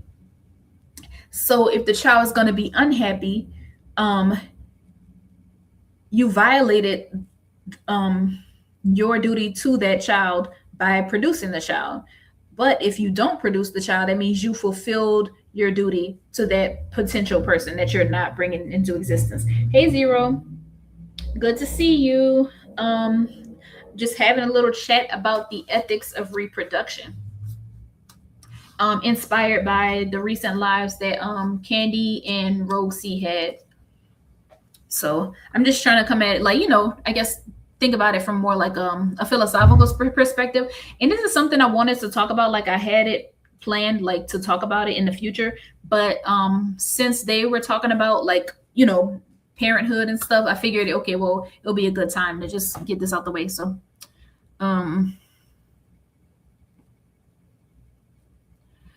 all right, so I'm gonna go over this again. It seems like this is showing up everywhere. David Benatar's argument, the asymmetry between good and bad things. I might read that. I don't know, but it might just be a lot of repeating the same thing. David Benatar argues that there is a crucial asymmetry between the good and the bad things, such as pleasure and pain. The presence of pain is bad. The presence of pleasure is good. However, oh no, I ain't trying to make no baby. No time soon. Maybe never. All right. Um, However, the absence of pain is good, even if that good is not enjoyed by anyone. So they're saying like if there's no one here to suffer, that's still a good thing. Whether a person's here and not suffering or whether a person is not suffering because they're not here, that's still a good thing. But the absence of pleasure is not bad unless there's somebody for whom this absence is a deprivation. So they're saying that if a person doesn't exist, the absence of pleasure cannot hurt them. But if a person does exist, then the absence of pleasure will hurt them. So, regarding procreation, the argument follows that coming into existence generates both good and bad experiences, such as pain and pleasure, whereas not coming into existence entails neither pain nor pleasure. The absence of pain is good, while the absence of pleasure is not bad. Therefore, the ethical choice is weighed in favor of non procreation. Candy cane. Oh my gosh. Can we all just get along? Um let's see. Okay. Suffering experienced by descendants. According to Benatar, by creating a child, we are responsible not only for that child's suffering, but we may also be co-responsible for the suffering of further offspring of this child. Assume that each couple has 3 children. In original pairs, cumulative descendants over 10 generations count to 88,572 people. That constitutes a lot of pointless, avoidable suffering. To be sure, full responsibility for it all does not lie with the original couple because each new generation faces the choice of whether to continue that line of descendants. Nevertheless, they bear the same responsibility for the generations that ensue. If one does not desist from having children, one can hardly expect one's descendants to do so. Oh, Candy. Okay. All right, y'all. Consequences of procreation. And this is the thing. I'm not going over this to be pessimistic. I think it's just something that people don't really think about, That's what makes it interesting to me, because I think people look at having kids as just like a part of life, as a natural thing. Oh, you have a kid, you treat it nice, make sure it stays healthy, make sure it goes to school and goes to the doctor when it needs to, gets a good job, gets married, and has more kids. You know what I mean? But I think that the whole point of this is questioning just that assumption, because if the only reason that we feel compelled to do that is because of biology or social pressure, or even vanity, then then you kind of have to question the ethics of it, because we're not in heaven, we're not in a paradise. So we do uh experience suffering. Okay, so consequences of procreation. Benatar cites statistics showing where the creation of people leads. It is estimated that more than 15 million people are thought to have died from natural disasters in the last 1,000 years. Approximately 20,000 people die every day from starvation. That's fucked up. An estimated 840 million people suffer from hunger and malnutrition. Between year 541 and 1912, it is estimated that over 102 million people succumbed to plague. Okay, the 1918 influenza pandemic killed 50 million people. Nearly 11 million people die every year from infectious diseases. Malignant neoplasms take more than a further 7,000 lives. 7 million lives each year. So malignant neoplasms, that's cancer. Malignant neoplasms take more than a further 7 million lives each year. Approximately 3.5 million people die every year in accidents. Approximately 56.5 million people died in 2001. That is more than 107 per minute. Okay, so I'm going to break in there. This is depressing. I'm going to say this. I see what they're getting at, like, that we're going to experience suffering. I'm kind of repeating something I said earlier in the live, but since y'all are here now, I'm going to just, repeat myself. I think that this comes down to, like, I guess how somebody feels about this topic. It comes down to whether you think that life is, or a chance at life is worth it to experience, like, what life has to offer, despite, like, the suffering that you might endure. You know what I mean? Because even, I guess what I'm saying is, like, it's kind of like gambling, but I think the only problem with it is that, yes, you can't get somebody's permission to bring them into existence. But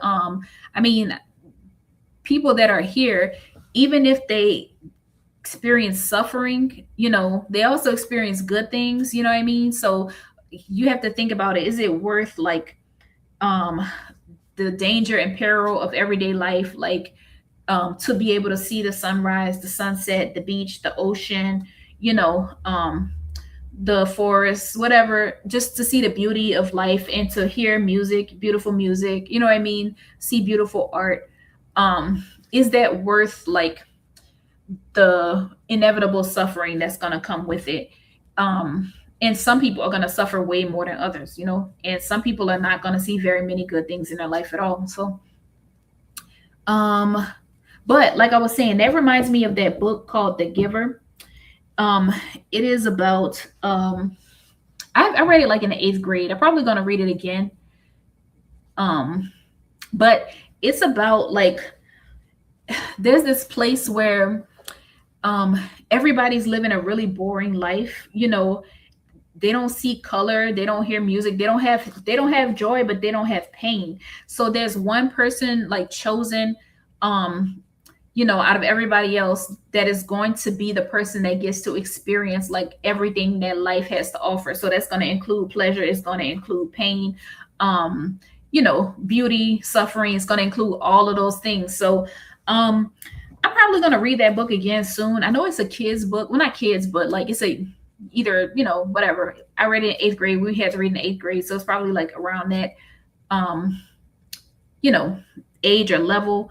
But I want to see more, like, what point they're trying to make with the book. Because, like I said, I haven't read it since then. But I think that's the point they were trying to make, like what I was just talking about, which is that being shielded from suffering, I mean, you would have to also be shielded from happiness. You know what I mean? So is it in that maybe they're saying that it is worth it, even though you have to experience all the pain? Is it worth it just to experience like the beautiful things in life? You know? So um probably gonna, maybe I'll read that after I finish reading the book that I'm reading now. I don't know. So, all right.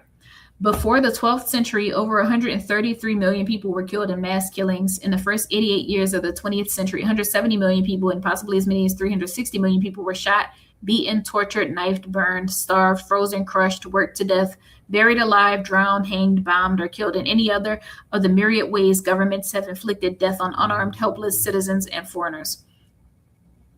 There were 1.6 million conflict-related deaths in the 16th century, 6.1 million in the 17th century, 7 million in the 18th, 19.4 million in the 19th, and 109.7 million in the 20th.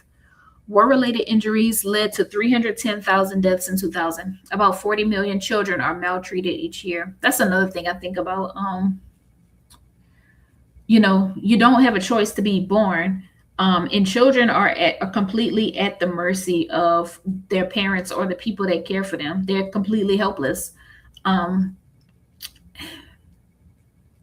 you know, and it's messed up when you think about it. Like some children can, you know, have parents that actually really love them and do the best for them and, you know, provide everything that they can. And then some children, you know, from the time they're born, they have parents or people around them that harm them or neglect them. You know. Okay, more than 100 million currently living women and girls have been subjected to female genital mutilation. Wow, I would have never thought it was that much. Over 80% of American newborn boys have also been subjected to genital mutilation. Okay, so they're talking about circumcision. I mean, no comment on that. Okay, whatever. 815 million people are thought to have committed suicide. Wait, yeah, 815,000 people are thought to have committed suicide in 2000. In 2016, the International Association for Suicide Prevention estimated that someone commits suicide every 40 seconds, or more than 800,000 people per year. That's crazy. I did know somebody that committed suicide. He was a nice guy. It was like he was like white, but I think his daddy was like Arab or something like that. His mama was like French, but you know, if you look at him, he looked white. And I don't know I don't know what happened. Like I don't know. But I just remember him being a nice boy. I worked with him at Chili's, and he was, you know, he was a nice guy. You know how some people are like popular and they're obnoxious. He was a nice guy, but he had a lot of friends there and people that liked him. So, but I think I've maybe found that out in 2015, but he actually did that in like 2014. So you never know, you know, I don't know. You just never know. So, okay, so misanthropy. In addition to philanthropic arguments, which are based on a concern for the humans who will be brought into existence, Benatar also posits that another path to antinatalism is the misanthropic argument. So, so I guess they're saying philanthropic is when you care for people and you're trying to help people and, you know, and improve their situation. But misanthropy is when you don't like people. So, according to this argument, humans are a deeply flawed and destructive species that is responsible for the suffering and deaths of billions of other humans and non-human animals. If that level of destruction were caused by another species, we would rapidly recommend that new members of that species not be brought into existence. Okay, I mean, that's fair. So, I mean, I'm not antinatalist, but if I was, it would be more of a philanthropic type of antinatalism, not misanthropic. Okay, so harm to non-human animals, environmental impact, realism. Oh, some antinatalists believe that most people do not evaluate reality accurately, which affects the desire to have children. Okay, so I think this is interesting because this goes more into like why people have kids. So, Peter Wessel Zapfe, whatever, identifies 4 repressive mechanisms humans use, consciously or not, to restrict their consciousness of life in the world. Isolation, an arbitrary dismissal from the consciousness of an individual and the consciousness of others about all negative thoughts and feelings associated with the unpleasant facts of human existence. In daily life, this manifests as a tacit agreement to remain silent on certain subjects, especially around children, to prevent instilling in them a fear of the world and what awaits them in life before they will be able to learn other mechanisms. Okay. Anchoring. The creation and use of personal values to ensure attachment to realities such as parents, home, the street, school, God, the church, state, morality, fate, the law of life, people, the future, accumulation of material goods or authority. These can be categorized as creating a defensive structure or fixation of points within or construction of walls around the liquid fray of consciousness and defending the structure against threats. Okay. I don't know. This may be a little bit too out there for me. Distraction. Shifting focus to new impressions to flee from circumstances and ideas humans consider harmful or unpleasant. Sublimation. Refocusing the tragic parts of life into something creative or valuable, usually through an aesthetic confrontation for the purpose of catharsis. This is typically seen as a focus on the imaginary, dramatic, heroic, lyric, or comic aspect of life to allow for an escape from the true impact. So, I mean, I guess, I don't know. I think what they're talking about, they do not evaluate reality. Maybe they're talking about like the rose tinted glasses that people wear, you know, to view the world and or to cope with reality, or make it seem like it's not as bad as it is. I don't know.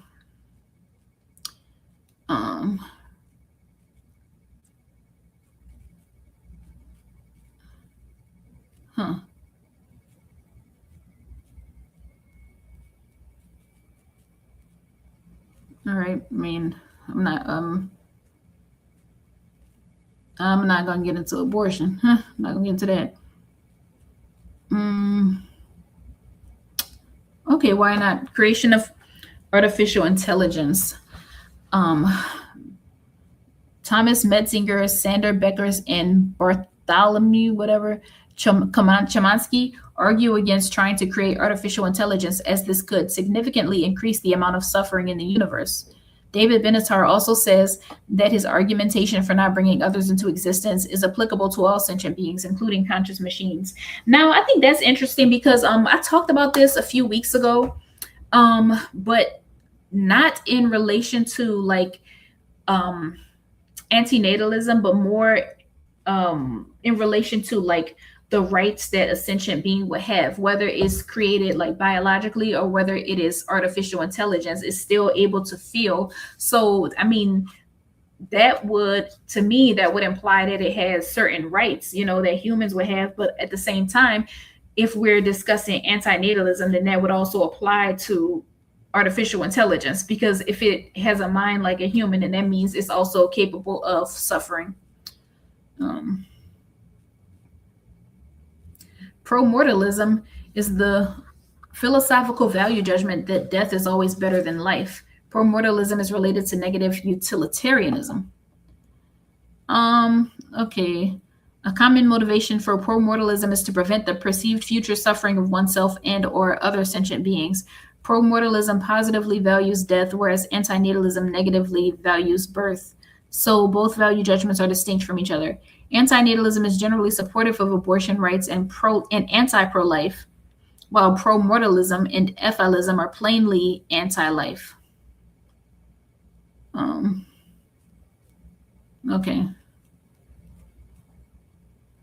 Okay, criticism. Okay, so how about this?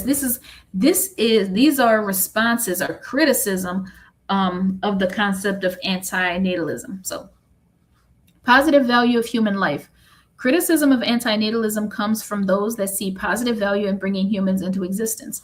David Wasserman has criticized David Benatar's asymmetry argument and the consent argument. Psychologist Jeffrey Miller has argued that all the research on human well-being shows that almost everyone across cultures is well above neutral on happiness. I don't know. I don't believe that shit. Benatar is just empirically wrong that life is dominated by suffering. Massimo Pigliucci, I don't know, argues that Benatar's essential premise is that pleasure is the only true inherent good and pain the only inherent evil is a flawed argument and refutable within the philosophy of Stoicism, which regards pleasure and pain as merely indifference, and that moral virtues and vices should be the only guide of human action. I don't know. So, I mean, I disagree that most humans are happy. I definitely disagree with that. Um, and Stoicism, I don't know too much about that. I mean, I guess I have kind of an idea what it is, but moral virtues and vices should be the only guide of human action. I don't know. Well, as far as the positive value of human life, I'm just gonna go back to what I said about that book, The Giver, and how I think what they're trying to illustrate in the book is that um, experience and joy and pleasure necessarily comes along with suffering. Like you can't get rid of suffering without getting rid of pleasure. You know, I think that's what they're saying. So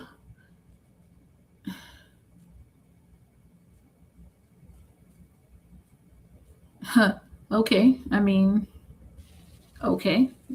I guess this is more like a gotcha. This is saying that if there are less humans, then that would enable more animals to be born, you know, non-human animals, and then those animals would would suffer, even if humans don't. Uh, so, anybody have any thoughts on that? I know that was a lot. I know that was a lot. Uh, but you know, if anybody has any thoughts, want to come up, then feel free. I'm trying to see if I'm going to find anything else that I want to talk about with regard to this, or if I'm going to just call it a night. I think it's been a couple hours almost. Um, let me see. I'm not going to go there. We talked about nihilism last time, or I talked about nihilism last time. Now I think this is interesting, yo. The old age dependency ratio.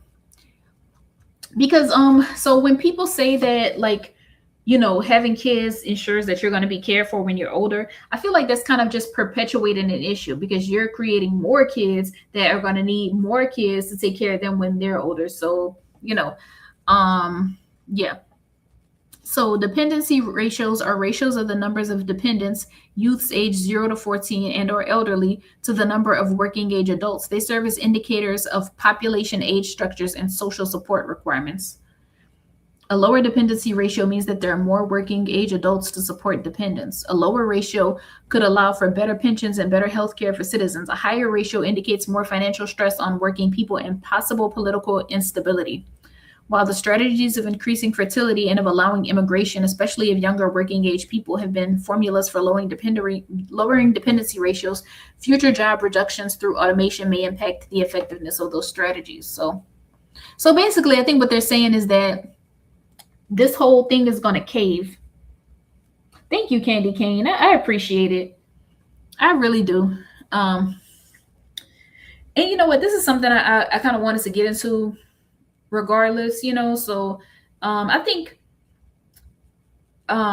me talking about it, it kind of ensures that I actually will learn about it, you know, because you can always tell yourself, well, I want to read about this, I want to read about that, but you don't. But I mean, by me going live, it's like, you know, and that's making it the topic, then I'm kind of forcing myself to learn about it. Okay, so what I think they're saying about this, I guess what they're getting at,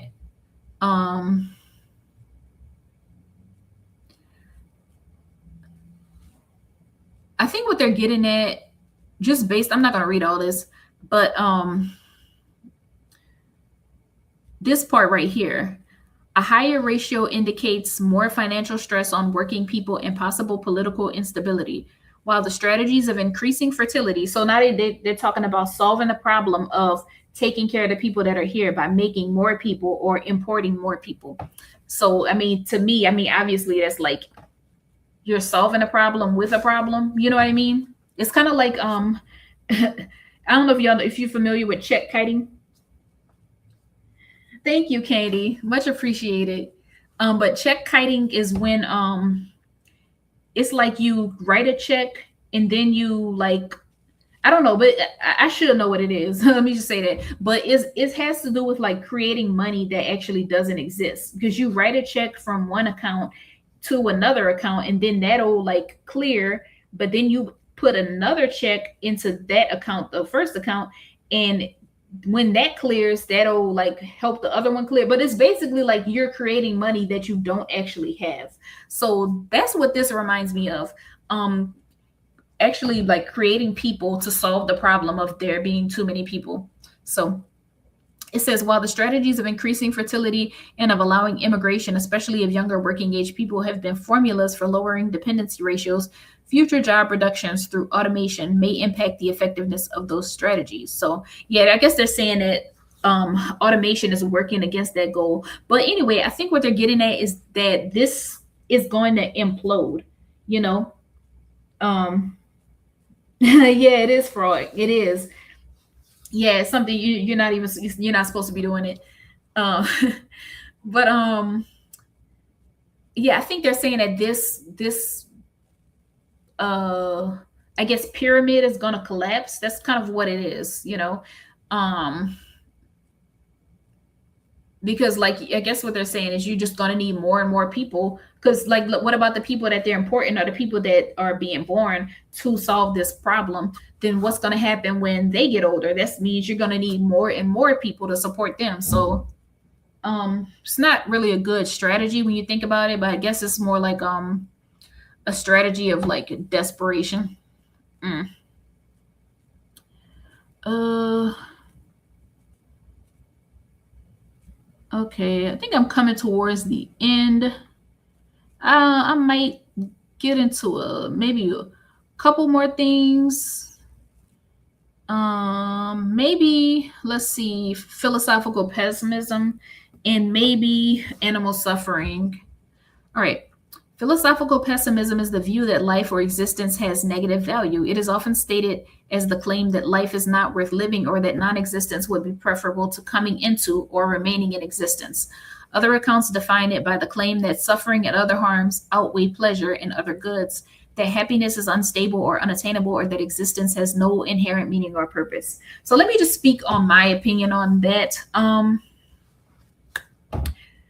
So when they say negative value, so is that because it says, okay, it says, well, these are two different definitions, but okay, let's just say suffering and other harms outweigh pleasure and other goods. So that is making the decision that whatever pleasure that a person may experience, or happiness or joy, love, is not worth the pain that we experience. So that would have to be your barometer for whether you agree with this philosophy. Because not everybody is going to agree that, um, you know, you know how they say it's better to have loved than to have lost than to not never have loved at all. It's kind of like that.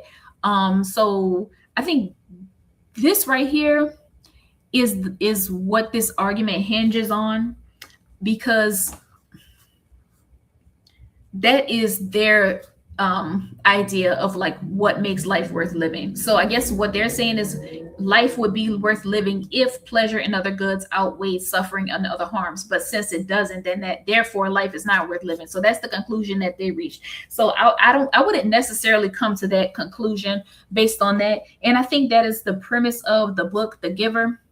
And I'm gonna have to get that and read that soon, and maybe come up here and review it. But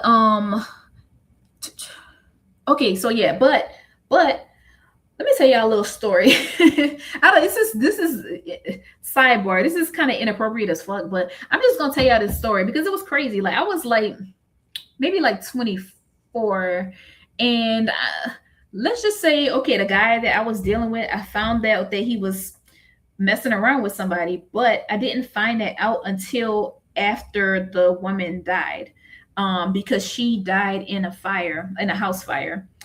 And she was married and everything. So it was somebody that the guy that I was dealing with, somebody that he worked with.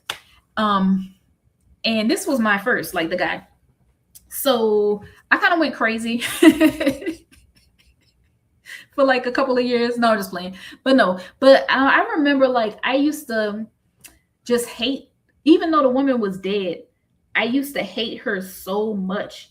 Like even though she was dead, I was like, fuck her, I'll piss on her grave, But the thing is, I thought about that shit one day and I was like, I'm talking about, like as if she hurt by being dead. I said she ain't gotta, she ain't gotta fucking go to work and pay bills and deal with all this bullshit that I'm still dealing with.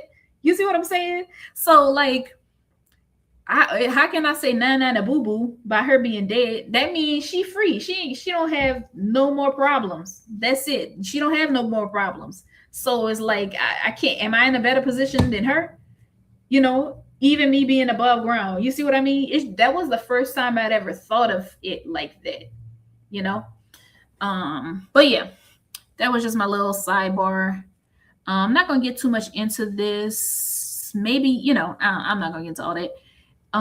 Then what was the other one? Wild animal suffering. Wild animal suffering is the suffering experienced by wild animals as a result of natural processes such as disease, injury, parasitism, starvation, dehydration, weather, natural disasters, predation, and psychological stress.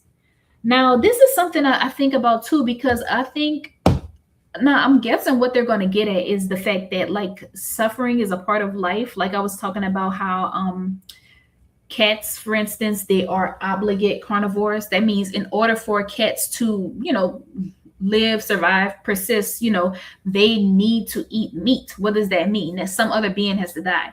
I was watching a video, it was like a short, some girl, she bought like this huge rat for her snake, and the snake was just chilling. She was like, they fucking friends. And so another girl was explaining, she was saying, no, they're not friends, it's just that the snake is not hungry yet, blah blah, which is a good metaphor. It's a good metaphor, but we're gonna leave that. But I was thinking about that. I was like, damn, so she went to the store and bought a live rat for the snake to kill. You know what I mean? Like, and when I first found out that that's what people do, like I found that out when I was a kid. I'm like, that shit crazy. Like, that's crazy. Or like when you think of the Little Mermaid, when he was gonna kill Sebastian at the end, he was gonna cook Sebastian. It makes you think of it in a different kind of way. You know what I mean? Like, but I think when they talk about wild animal suffering, this is what I'm taking from it. It's the idea that it's the idea that people, even if people didn't exist, like there would still be suffering in the world. So therefore suffering is just natural, is a natural part of existence, is an unavoidable part of existence. So I think about stuff like that too, like yeah, it's just sad. But yeah, so they're saying basically all these other things: disease, injury, parasitism, starvation, dehydration, weather, natural disasters, predation, and psychological stress. These are all things that would exist to some degree, even if humans did not exist. So, okay, so the topic concerns the extent of these harms, their moral status, and whether humans should respond to them. Writers on the subject have discussed the large numbers of wild animals affected by these conditions. Some arguments draw on evolutionary processes, including natural selection, high reproductive rates, and high juvenile mortality, to argue that suffering in the wild may be widespread. And I think it is. I think, that's what they say, that, like, for instance, a cat or a dog, they have a lot of babies because their babies are less likely to survive. But humans typically have only one baby because the baby is more likely to survive, and the mother is able to give it a lot of attention. So I guess that's just nature's way of like trying to keep each species way of trying to remain alive. So if they have to have a bunch of babies to secure their lineage because some of them are going to die, then that makes sense. So, but that also adds to the argument that suffering is a natural part of life. So Religious, philosophical, and literary works have long addressed suffering in nature. In religious thought, it has been discussed in relation to the problem of evil and theodicy, I don't know. From the 18th century onward, writers commented on predation, famine, disease, and violent death among wild animals. In the late 20th and early 21st centuries, the subject became a more explicit topic in animal ethics and environmental ethics. So I'm going to click on this briefly because I think this is probably something I'll talk about later. All right, y'all, tell me what you think. The problem of evil, also known as the problem of suffering, is the philosophical question of how to reconcile the existence of evil and suffering with the notion of an omnipotent, omnibenevolent, and omniscient God. So, yeah, just food for thought. In theodicy, I don't know how you say that, meaning vindication of God, is an argument in the philosophy of religion that attempts to resolve the problem of evil, which arises when all power, omnipotence, and all goodness, omnibenevolence, are attributed to God simultaneously.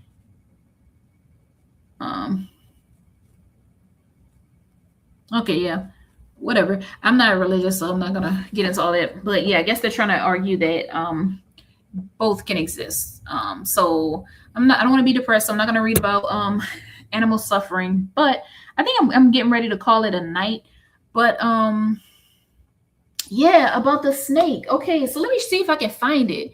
Let me, because I know I added it to my favorites, and somebody, I didn't think of that. Like somebody in the comments, they was like, that is a perfect, they say you could really apply that to real life.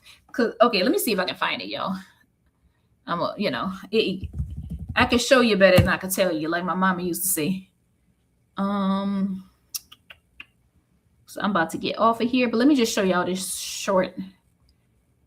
It's a very random short I came across. I'm pretty sure I added it to my favorites. Where are my favorites? Playlists.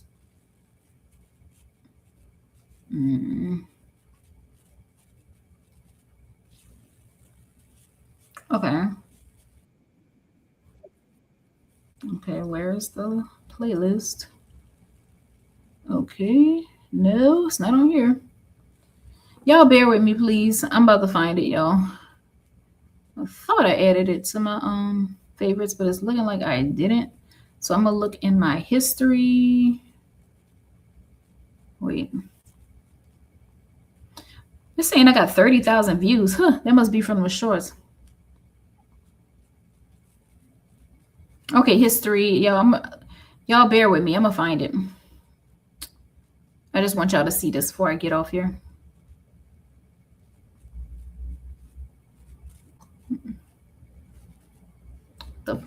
Okay, view all.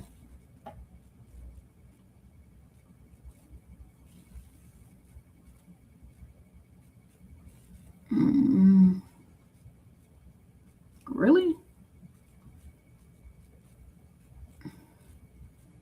What is this? Okay. Tuesday. Ain't no goddamn way.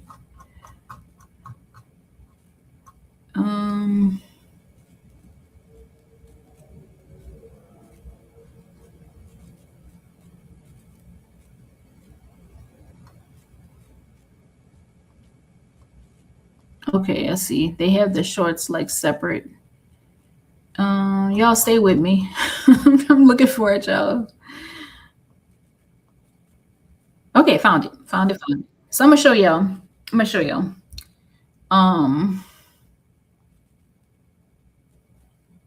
Okay. I don't know how to make this bigger.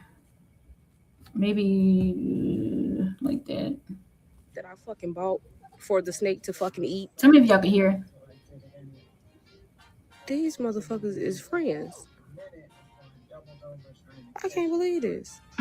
Believe me, those two are far from being friends. Let me explain. That right there is a ball python, and beside it, Dina. A rat. Ball pythons are native to West and Central Africa, and they are actually very calm, shy, and rarely aggressive. When threatened, they don't strike first. They coil into a tight ball and tuck their head inside. That's literally where the name ball python comes from. And because of that calm behavior, it's actually one of the most common pet snakes in the world. Well, for me, I like my pets without plot twist. They are constrictors, not venomous. When they hunt, they don't chase, they stay still, wait patiently, and strike at the perfect moment. And when they strike, they grab with sharp curved teeth, wrap around the prey, and tighten every single time it exhales. They don't crush bones, they cut off blood circulation. Their diet include mice, birds, and yes, rats. So the question, why hasn't anything happened here? Ball pythons can go weeks without eating. If it just eats, it can literally ignore food for days, even weeks. And oh, fun fact, they have heat sensing pits on their face, meaning they can see body heat even in complete darkness. It's like a built-in thermal vision. So even in total darkness, it knows exactly where that rat is. So no, this is not friendship. This is a snake that's either not hungry or just not ready yet. Give it some time and that rat will become a memory. Follow for more amazing wonders. So real shit. Now, at first I was like, damn, I thought they was friends, But when you think about it, nature isn't a Disney movie. So let me see what somebody said.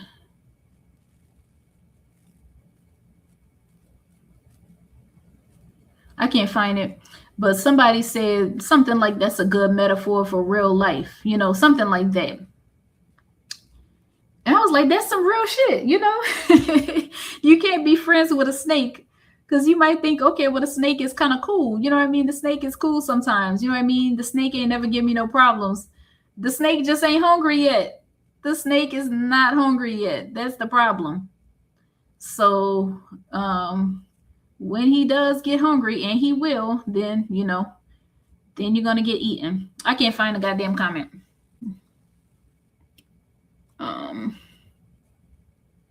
But anyway, I'll share this on my wall, because I think that it's like I said, it's interesting in itself, but then it's also interesting as a metaphor. So yo, I think I'm gonna call it a night. Thank y'all to everybody who came in, because I wasn't here talking to myself for like half the live. But I learned a lot. And, like you said, Candy, I think that maybe as I continue to go live, I will find my tribe, as you say. But I think I need to find the philosophy sector, because this isn't it. But, like I said, those who came through, thank you again. And I will see you next time. I still want to do that live of part 2 of that movie, Annihilation. I don't know why I haven't done that yet. I just haven't really been having that much energy, and plus I've been having some stuff going on. But today I just had some extra energy, so I just say, okay, well, let me just get this out the way, because I was actually supposed to do it a couple of days ago. But once again, thank y'all for coming through. Hopefully next thing I talk about, maybe this week, it will be part 2 of breaking down Annihilation and getting into nihilism, because I don't think I got too much into that last time, because I was basically like interpreting the movie. So, and that's it. Y'all have a good one. I'm gonna put on my song.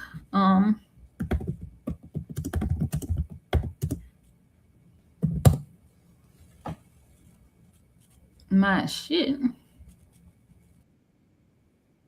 All right, hold on a second. Oh wait. Okay, yeah, I'm sharing this tab. Okay. So y'all have a good one. Thank you and good night. Bye.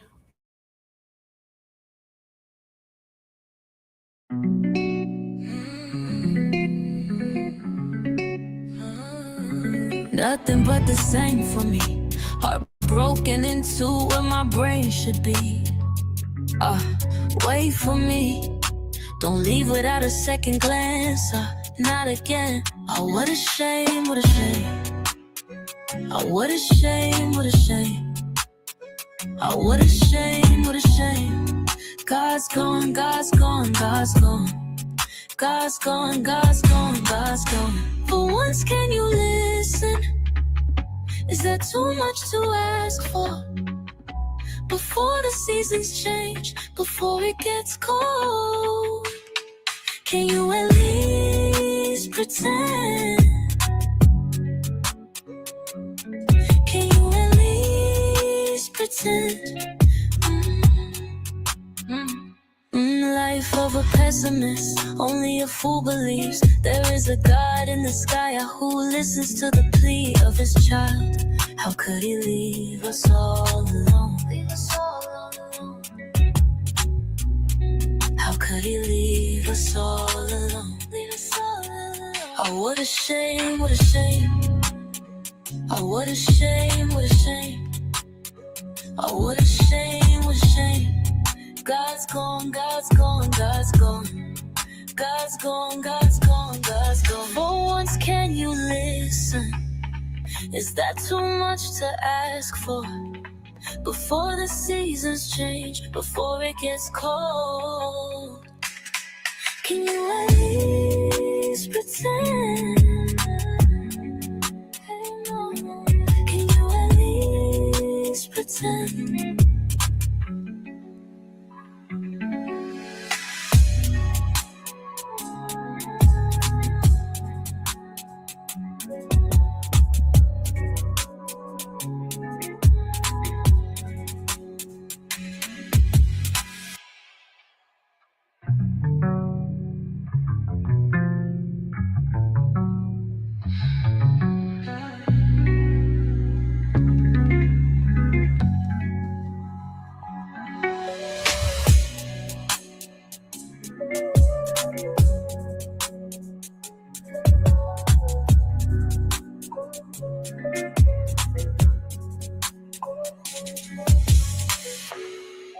Can you listen? Is that too much to ask for? Before the seasons change, before it gets cold, can you at least pretend?